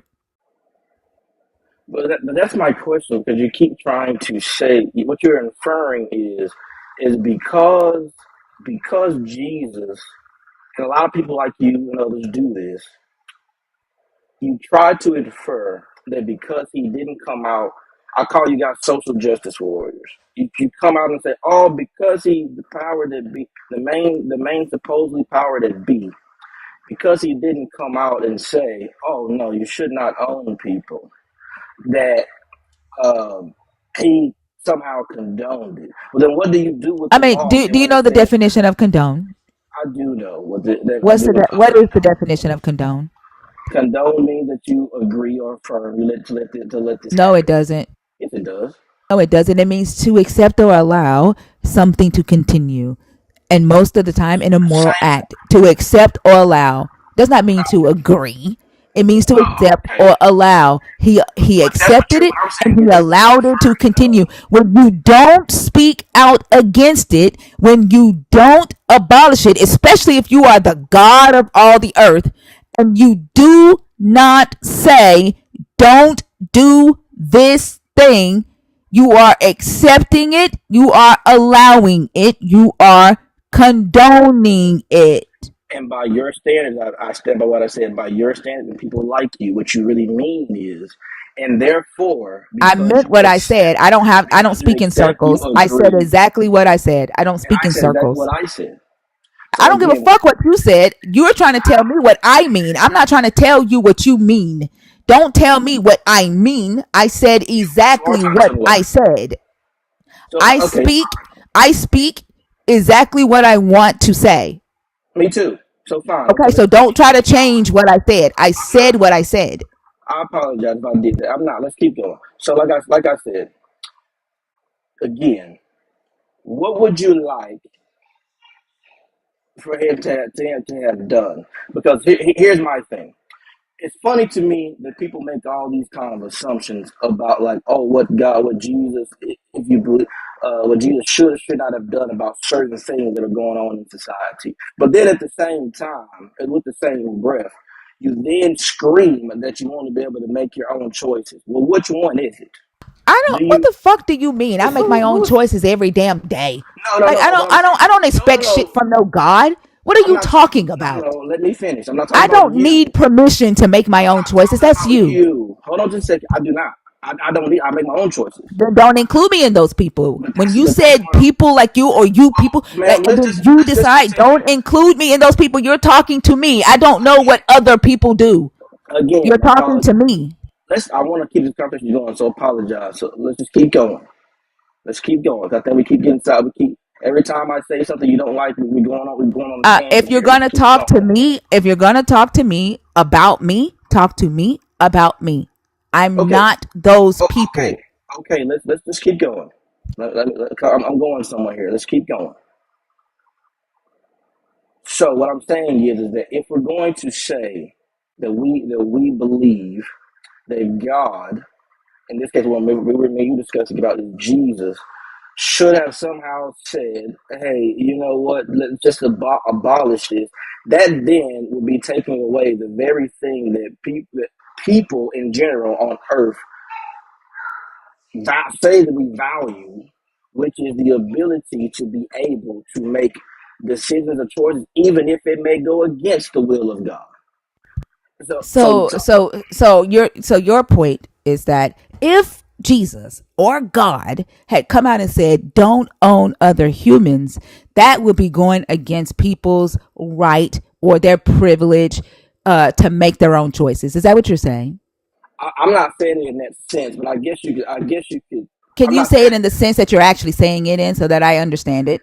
no, no. What I'm saying is that we're in agreement on that's what I'm saying, but I'm not saying as far as for in the manner of that, like it would have been a bad thing if he would have done so. It would have been I it would didn't have say been that. great. I It would have didn't been say great I if he didn't would have add done that. all of that. I did not add Well, all go of ahead. that. I'm sorry. Go ahead. Go ahead. what I'm trying to understand, right, Go is ahead. that you are saying that for us to expect the God of the universe in his laws or when he came to earth to say, do not own other humans, that would have been the God going against the privilege or the freedom of humans to make their own choices. Am I correct? Can you hear Am me? I correct? Huh? I think you hear me. My answer. I answered you. Yes. Okay. And so it do you feel the same way when your God says don't worship any other god but me? Is that not going against the privilege and the freedom for you to make your own choice about what God you want to worship? I would say it does, but people still do it. See what I'm saying? No, That's no, what, no. that's my Do point. you feel that that is the same thing? The God says, don't worship any other God before me. Thou shalt not worship any other God before me. Is it the same thing That's the same as thing. taking away a person's choice? Taking away that privilege for them to choose what God they worship first or what God they worship at all? But that's my point, man. That's the same thing, right? That's my Is point. that so? Why is it okay? Why is it okay? Right? It's My okay that your point is, God says don't do this thing, don't worship another God, but your God, it would be taboo, right, for your God to take away the choice to own other humans. did Jesus a yes or no or God? And it's still God. Did God yes or no? Not because also let's be I'm clear. sorry. Can we deal with that question first? I answered you. I did. I answered you. No, I said. no. I Is said. it Go no? ahead. It's okay. What is your question? It's not seen as him taking away the choice when he says don't worship other gods, but it's seen as taking away the choice when he says don't own other humans. No, I'm saying that both are the same. So I'm saying like that both would be taking away a choice. So I'm agreeing. In agreement with you there. But my follow up question to you was I don't think I answered you there. We in agreement. Both equal the same. But what my point is now is that were there or were there not regulations? Well, first of all, let's say the slavery that we have that we're in America was not the slavery that was going on necessarily. I was at the time of the Bible was written. And what do you mean by that? Clarify. In some cases you had indentured servitude. Yes, you have in some cases where you do have slavery that was kind of like the kind of sort of like ours. But in many of the laws and regulations that were set in the Mosaic Law, that was that was more so regarding the aspect of indentured servitude, not the kind of slavery that we would associate with today, as far as for what that went on in America and that we've seen just throughout in our modern day history. So So when you say the slavery in America, right, are you talking about defining a institution of slavery or are you talking about treatment? both, because that was going on back then Well, too. you have to separate them. One of them is what is slavery, right? What is the definition of indentured servitude? What is the definition of chattel slavery, Hmm. right?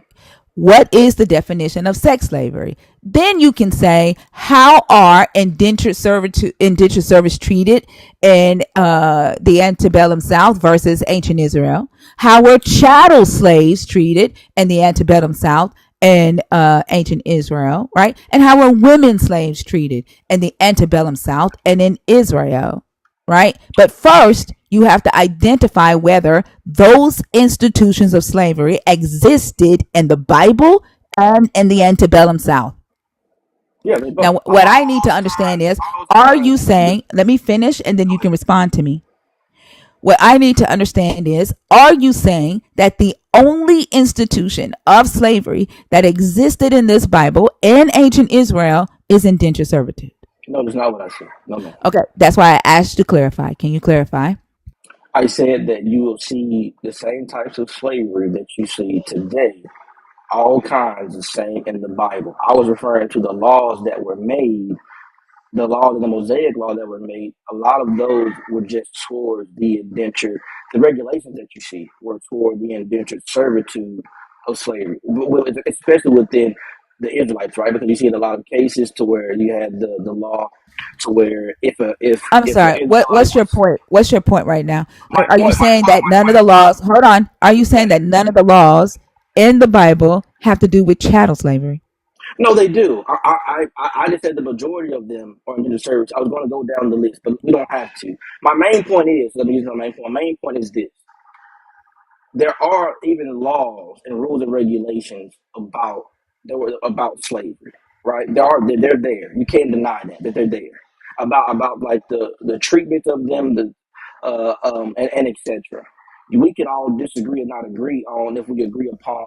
But Uh, we're talking about your God condoning the institution, so right? We're not that's what even talking. We're not even discussing the treatment. We're talking about the institution of owning other humans, that's gonna be my main and question. whether that was seen already on the hearts of Gentiles, right, as a moral thing to do.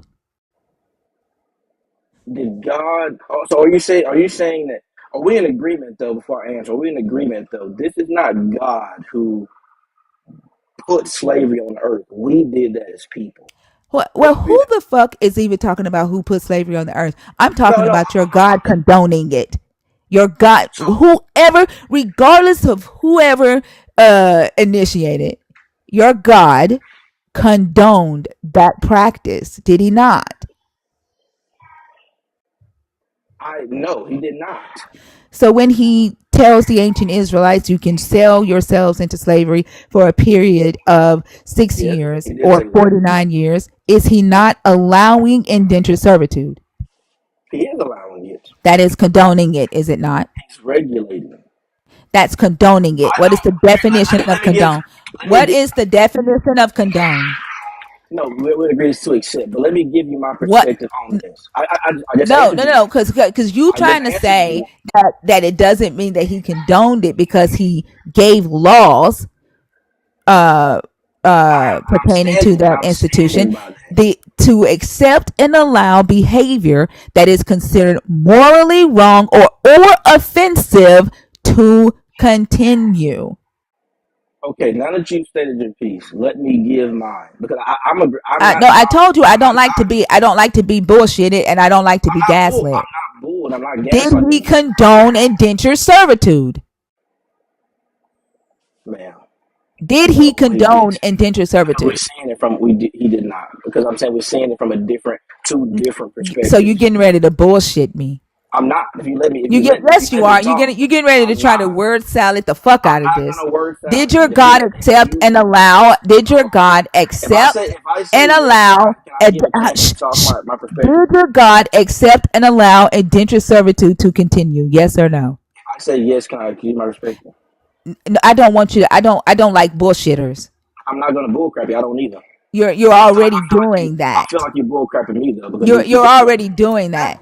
But I'm Did not. your God accept and allow indentured I'm servitude gonna to say yes so I continue? can talk to my point. I So know let's if you're just going to say yes, I'm gonna take your ass down. I'm already 37 minutes past my time. I don't feel like being bullshitted.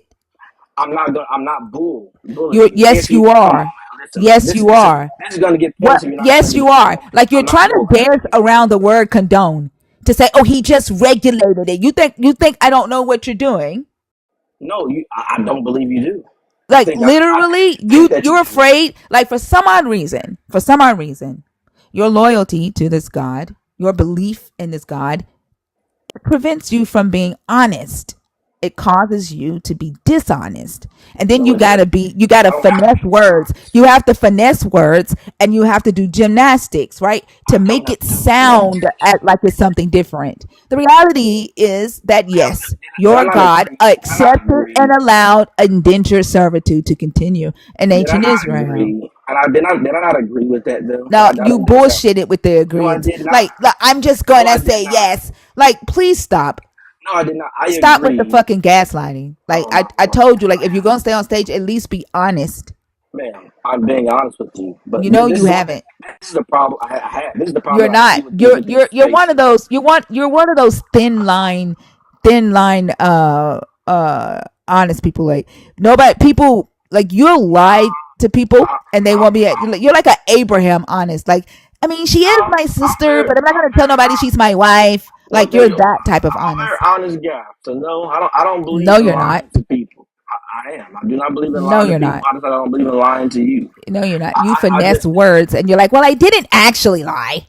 I didn't actually I didn't lie." lie. That's you. I'm not finessing words. I didn't lie, but I can't. If we're going to have a discussion, I'm trying to be respectful of your platform. I don't have to Want to respect have a anybody that's discussion? lying to me. You're right. Just like I don't respect you lying to me, and I'm not lying to you. Just like I hope you wouldn't lie to me. Yeah, I'm you not are lying to you. lying. I'm not though. You can Sure. have your viewpoint if I am or not, but I'm not lying to you. Hmm. So can I continue, or are As we long just as going you to be tell the truth, I don't want no bullshit. And I'm not bull? I'm not gonna change my Oh answer. my Like gosh! tell the truth. Gosh, I'm No telling you the truth, bullshitting. Don't man. I'm ask me. not Can bull you cracking. continue? And then get mad when you asked me again. I answered you. Tell the truth. No bullshitting.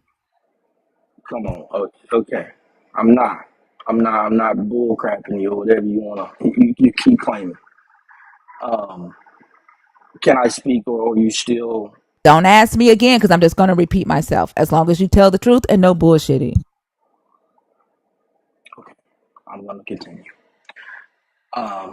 I have a question for you because I'm this not moving past this. oh, it's still about this. It's still about this. That is Answer the question honestly. Did your God allow indentured servitude to continue in Israel? Jesus did not stop that. He allowed it to I continue. did your God allow indentured servitude to continue in Israel? That's what I just said. I'm not talking about Jesus. We Did were your God talking about Pacifically. allow Jesus, God, whatever indentured name you want to say, servitude? because Did your Jesus God is God, did your God allow did indentured servitude not to continue in abolish Israel? indentured servitude. That was not the I'm purpose of fucking why he done. came. I'm done. I'm done. You see? Do you see how he can't be honest? Like, am I like? Do you see how he can't say yes? He allowed indentured servitude. Like, do you see how he's being dishonest? Before I went on this, I said yes, he did not abolish indentured servitude.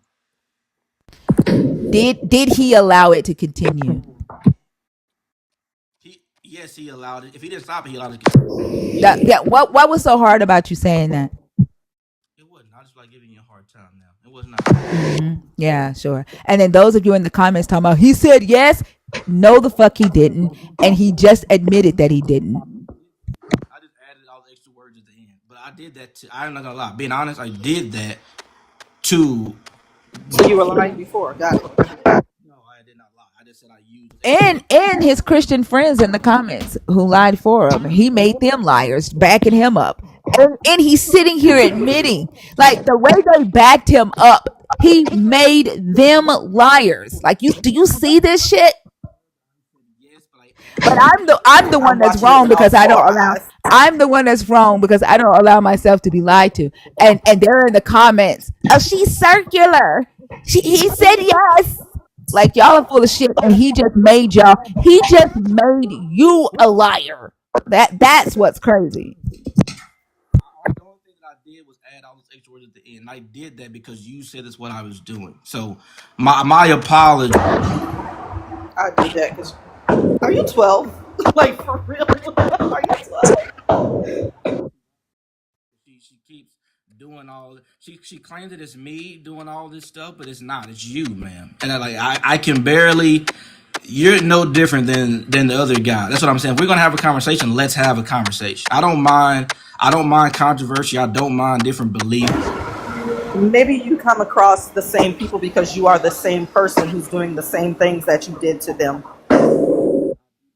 Because none of this rattles me. I love this. So if we're gonna have a talk, let's talk. But let's not do the whole. Let's not do the whole. Oh, I feel like you're lying to me. Just stop it, man. Because Don't fucking tell me what to do. If you're lying and I'm gonna call it out. Don't fucking tone police me. Don't tell me how to think. Don't tell me how to respond. If you can't handle it, although you are saying with your mouth that you can and that you love it, then you need to get down. I love it. Like I said, this is fun for me. It just Trying to convince us or yourself. convincing me. You see, I'm still here. You guys aren't rattling me. You guys seem rattled. Nobody's trying to rattle you, sweetheart. Nobody's trying to rattle you. We just don't like liars and people who are disingenuous. Do you know that that's what a lot of the tactic that people use whenever they Oh, oh, oh, oh, you guys, let's be perfect. oh, oh, oh, oh, oh. So I don't know what you're doing that for. I got 2 under 2.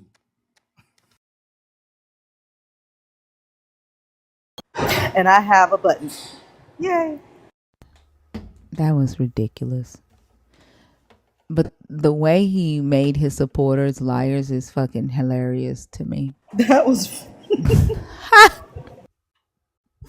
That was hilarious. right. Like, come on. Come Oh on. my gosh. Like, my Who kids are paid to drop fighting. him? Who was that paid to drop him? I don't know, but that's a W for them. That dude is a master manipulator, a master gaslighter. That was Mr. Curtis. Thank you, Mr. Curtis. Thank W, Mr. Curtis in the chat, please. I'm sorry. Oh, so I took over that. Ugh. I can't. Tis your live. Huh? Tis your live. Do what you want to do. But man, like the manipulation, like the tactics that they use to try to like explain this God's immoral acts away, like it's just deceitful as fuck. Follow me on Lemonade, and I'll be going live from YouTube if TikTok gets banned, y'all. So my YouTube is Arch Thinker, ARCH Thinker. So I'll be doing that, and then I'll be doing lives from Discord, and then trying to set up Twitch and all of that. So I'm still going to do the lives if TikTok gets banned. So just make sure you follow me there.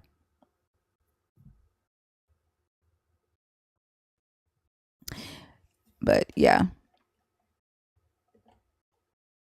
So guys, I'm gonna switch to reading the book for our wind down after the live. I think, is Christina live right now? I don't think so either. Uncontrollable chairs, but just to in case, like, I didn't think that Roe v. Wade was going to be overturned.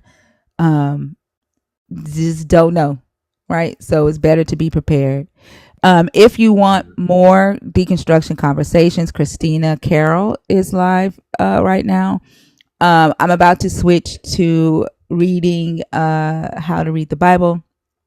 You can stay or not stay. I know some people enjoy reading this book with me. So I waited over the weekend to start back reading. So if you want to stay, you can stay. If not, Christina Carroll is live.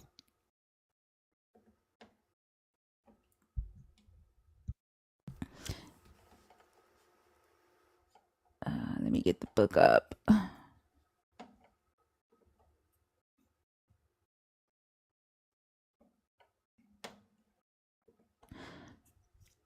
Okay, so we are on. Where did we leave off? Did we read the Cain and Abel one?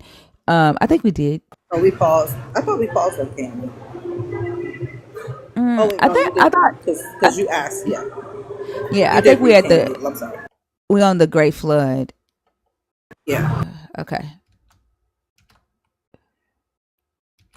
All righty.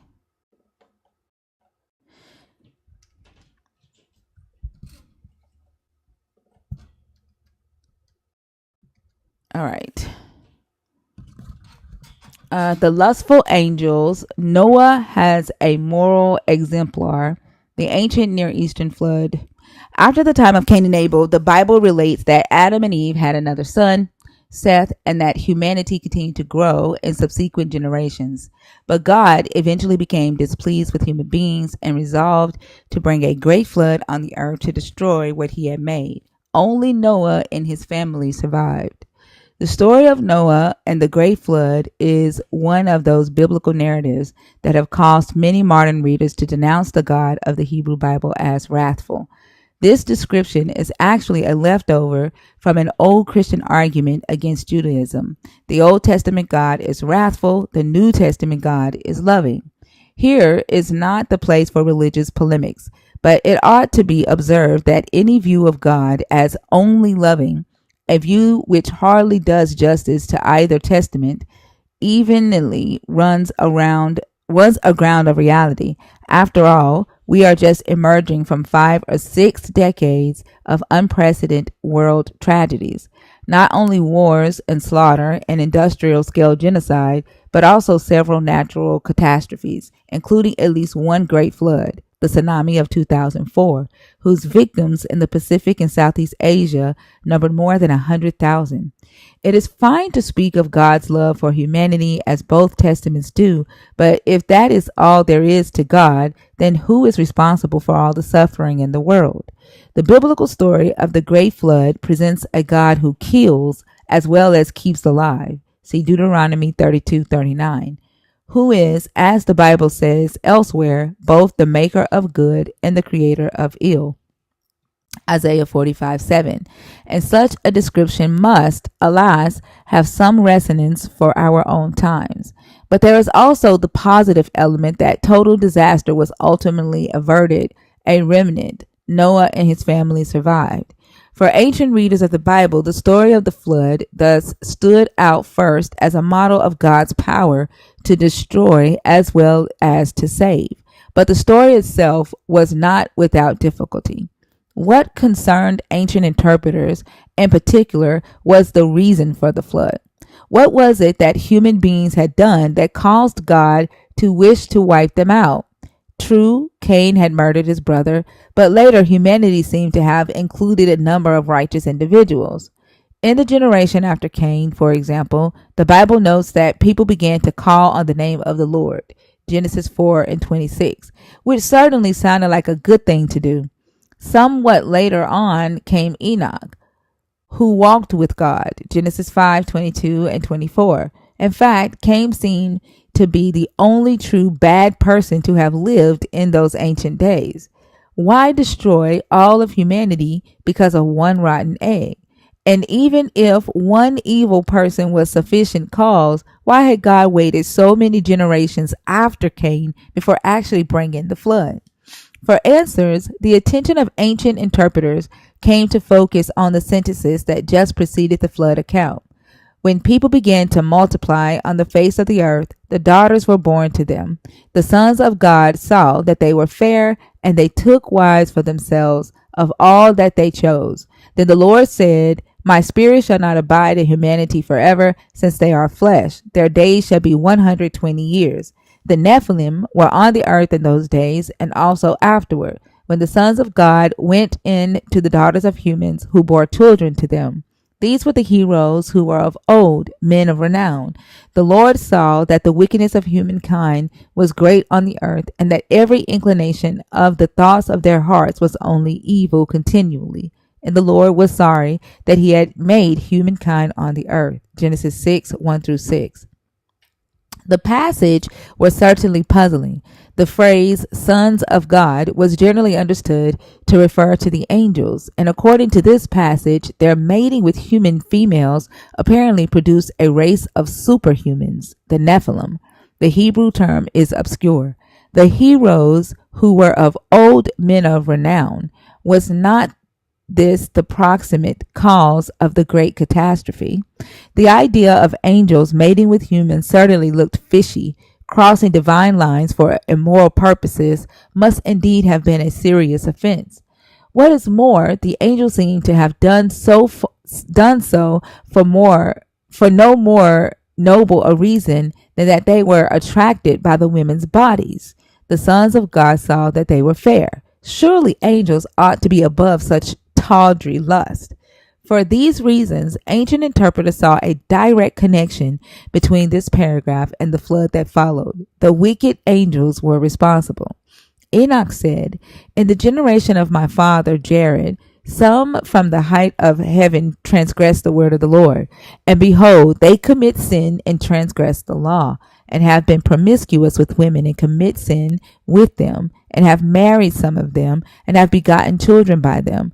And there will be a great destruction over the whole earth, and there will be a deluge, and there will be a great destruction for 1 year." First Enoch 106:13-15. Moreover, if the humans were going to be destroyed in the flood, it did not seem fair that angels or their hybrid offspring should be the only guilty ones. Perhaps the humans had been complicit in this great sin, as another ancient interpreter suggested. For thus they, the women, allured the watchers, another name for this class of angels, before the flood. For as these watchers continually beheld them, they lusted after them, and they conceived the act in their mind. Testament of Reuben 5:6.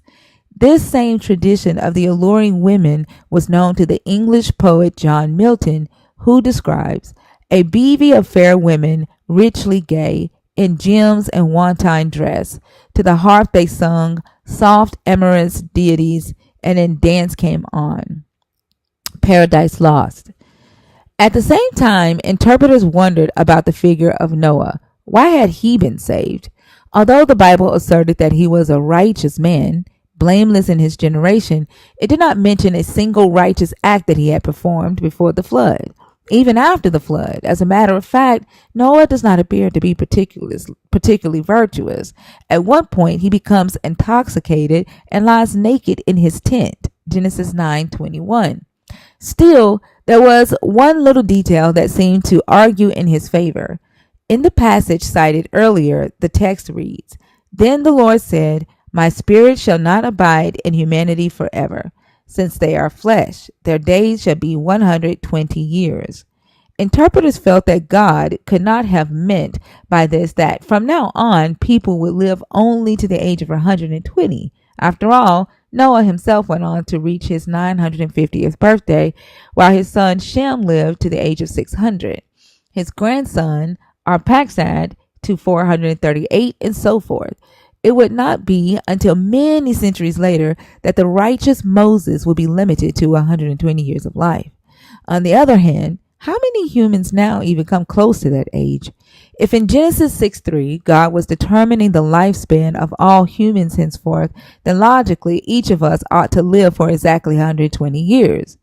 Interpreters therefore concluded that this verse was a warning to that particular generation that was then on earth. Shape up. If you people don't start behaving better soon, I will kill all of you exactly 120 years from now. Such an understanding is reflected, for example, in the translation of the verse found in the Septuagint, a Greek rendering going back to the 3rd century BCE. And the Lord God said, My spirit will not abide with these men forever, because they are flesh, but their days shall be 120 years. But if these words were intended as a warning to that particular generation, then God must have passed the warning on to humanity in the same way that he did later on, through a human intermediary, a prophet. It thus seemed only natural that the words cited above, my spirit shall not abide, were spoken to someone for the purpose of warning all of humanity. And if Noah is later singled out as being a righteous man, blameless in his generation, then surely he must have been the one whom God was speaking. Like a prophet, he was sent by God to warn his contemporaries about the coming destruction, as well as to stress the power of repentance to save them. Noah preached repentance, and those who obeyed were saved. 1 Clement 7:6. Noah preached repentance. Clement of Alexandria, Miscellanies 121. The righteous Noah used to warn them, his contemporaries, and say to them, Repent, for if you do not, God will bring a flood upon you. The Sanhedrin 108. Here then was the full story of the flood as it was understood not only by ancient interpreters, but for centuries after them. God had warned humanity of its evil doing through the activity of the prophet like Noah, who preached repentance to his contemporaries for 120 years. When, despite Noah's warnings, the other humans did not amend their ways, punishment was inevitable. As the waters rose and engulfed most living creatures, a small band, Noah and his family, along with a representative sampling of animals to ensure the survival of their species as well, escaped in the great container ship or ark that Noah had built. Could there be a more obvious warning than the one embodied in this narrative? Those who fail to heed God's words will be swept away, but those who obey will be saved, no matter how difficult the circumstances. This was how the story of Noah was understood for centuries and centuries. Then, late in the year 1872, the English Orientalist George Smith of the British Museum read a paper before the Society of Biblical Archaeology. The paper, The Chaldean Account of the Deluge, created an immediate sensation among its listeners and soon in the general public as well. In his paper, Smith reported on the discovery in the ruins of ancient Nineveh, now in Iraq, of a group of cuneiform tablets that contained a story very similar to the biblical account of the flood. Smith had access to only part of what was known to be the Epic of Gilgamesh, but soon other parts were published, and evidence of similar accounts of a flood also appeared in other ancient sources, of somewhat fragmentary Sumerian version as well as a separate Babylonian and Assyrian text, the Atrahasis epic. Suddenly, it became clear that the story of the Great Flood had been known all over ancient Mesopotamia and even beyond its borders. The Mesopotamian accounts differ from the biblical story in some details, but the resemblance are nonetheless striking. Here are some excerpts from Gilgamesh. The god say to I can't say that word, wisest of men, wreck your house, build a boat, forsake your possessions, seek to save life, take aboard the boat the seed of all living things. You to whatever his name is obeys. What silver I had, I loaded upon her. What gold I had, I loaded upon her. What living creatures I had, I loaded upon her. I sent up on board my family and kin, beasts of the steppe, wild animals of the steppe, all kinds of skilled craftsmen I sent up on board. The god Shamash set for me the appointed time. In the morning, cakes galore, in the evening, grains and rains. Go into your boat and caulk the door. I gazed upon the face of the storm. The weather was dreadful to behold. I went into the boat and caulked the door. Whatever was light was turned to darkness. He flooded the land. He smashed it like a clay pot. For one day the storm wind blew. Swiftly it blew. The flood came forth. It passed over the people like a battle. No one could see the one next to him. The people could not recognize one another in the downpour. The gods became frightened of the deluge. They shrank back up to Anu's highest heaven. 6 days and 7 nights the wind continued. The deluge and windstorm leveled the land. When the 7th day arrived, the windstorm and the deluge left off their battle. The sea grew calm. The tempest stilled. The deluge ceased. The boat came to rest on Mount Nemush. Mount Nemush held the boat fast, not letting it move. When the 7th day arrived, I brought out a dove and set it free. The dove went off and returned. No landing place came to its view, so it turned back. I brought out a swallow and set it free. The swallow went off and returned. No landing place came to its view, so it turned back. I brought out a raven and set it free. The raven went off and saw the ebbing of the waters. I ate, preened, left droppings, did not turn back. I released all the animals to the 4 directions. I brought out an offering and offered it to the 4 directions. I set up an incense offering on the summit of the mountain. The gods smelled the savor. The gods smelled the sweet savor. The gods crowded round the sacrificer like flies. The resemblance between Gilgamesh and the biblical flood story is certainly striking. In both texts, we find the divine warning and commandment to build a ship, the further commandment to fill the ship with animals as well as the hero's family. The account of a great storm, abbreviated above, and then its abatement, the ships landing atop a mountain, the trial release of birds to determine if the waters had receded, the offering of a sacrifice and libation on the mountain. The discovery of the Mesopotamian flood text proved troubling for traditional Christian and Jewish belief. The reason may not be immediately apparent. After all, if such a great flood had indeed taken place in ancient times, there ought to be nothing disturbing in the fact that some account of it survived outside of the Bible. On the contrary, the existence of other accounts would only seem to confirm the veracity of biblical history. But the fact that the biblical and Mesopotamian accounts agreed in so many details suggested to scholars that there was actually a literary connection between them. That is, the different accounts did not seem simply to agree on the events that had occurred, but on how those events should be retold, including things that could not have been based solely on historical observation. To mention one detail, why should the Bible have bothered to say that God smelled the pleasing odor of Noah's sacrifice? Genesis 8:21. This corresponds to the last 3 lines of Gilgamesh in the passage cited. Certainly, such a vivid anthropomorphism was a bit odd in the Bible, and the text could have as easily said that God was pleased with the sacrifice, or said nothing at all.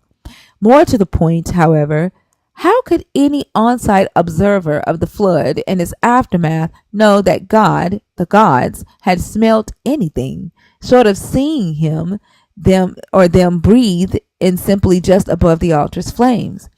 Surely this was not an observable event, but an author's assertion.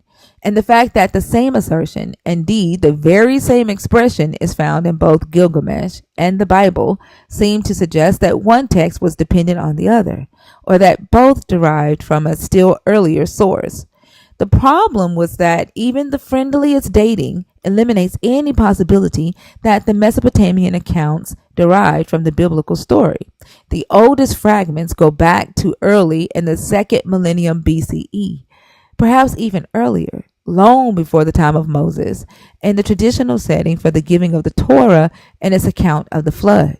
As a consequence, most modern scholars today see in the biblical flood story a direct dependence on the Mesopotamian literary tradition. There was another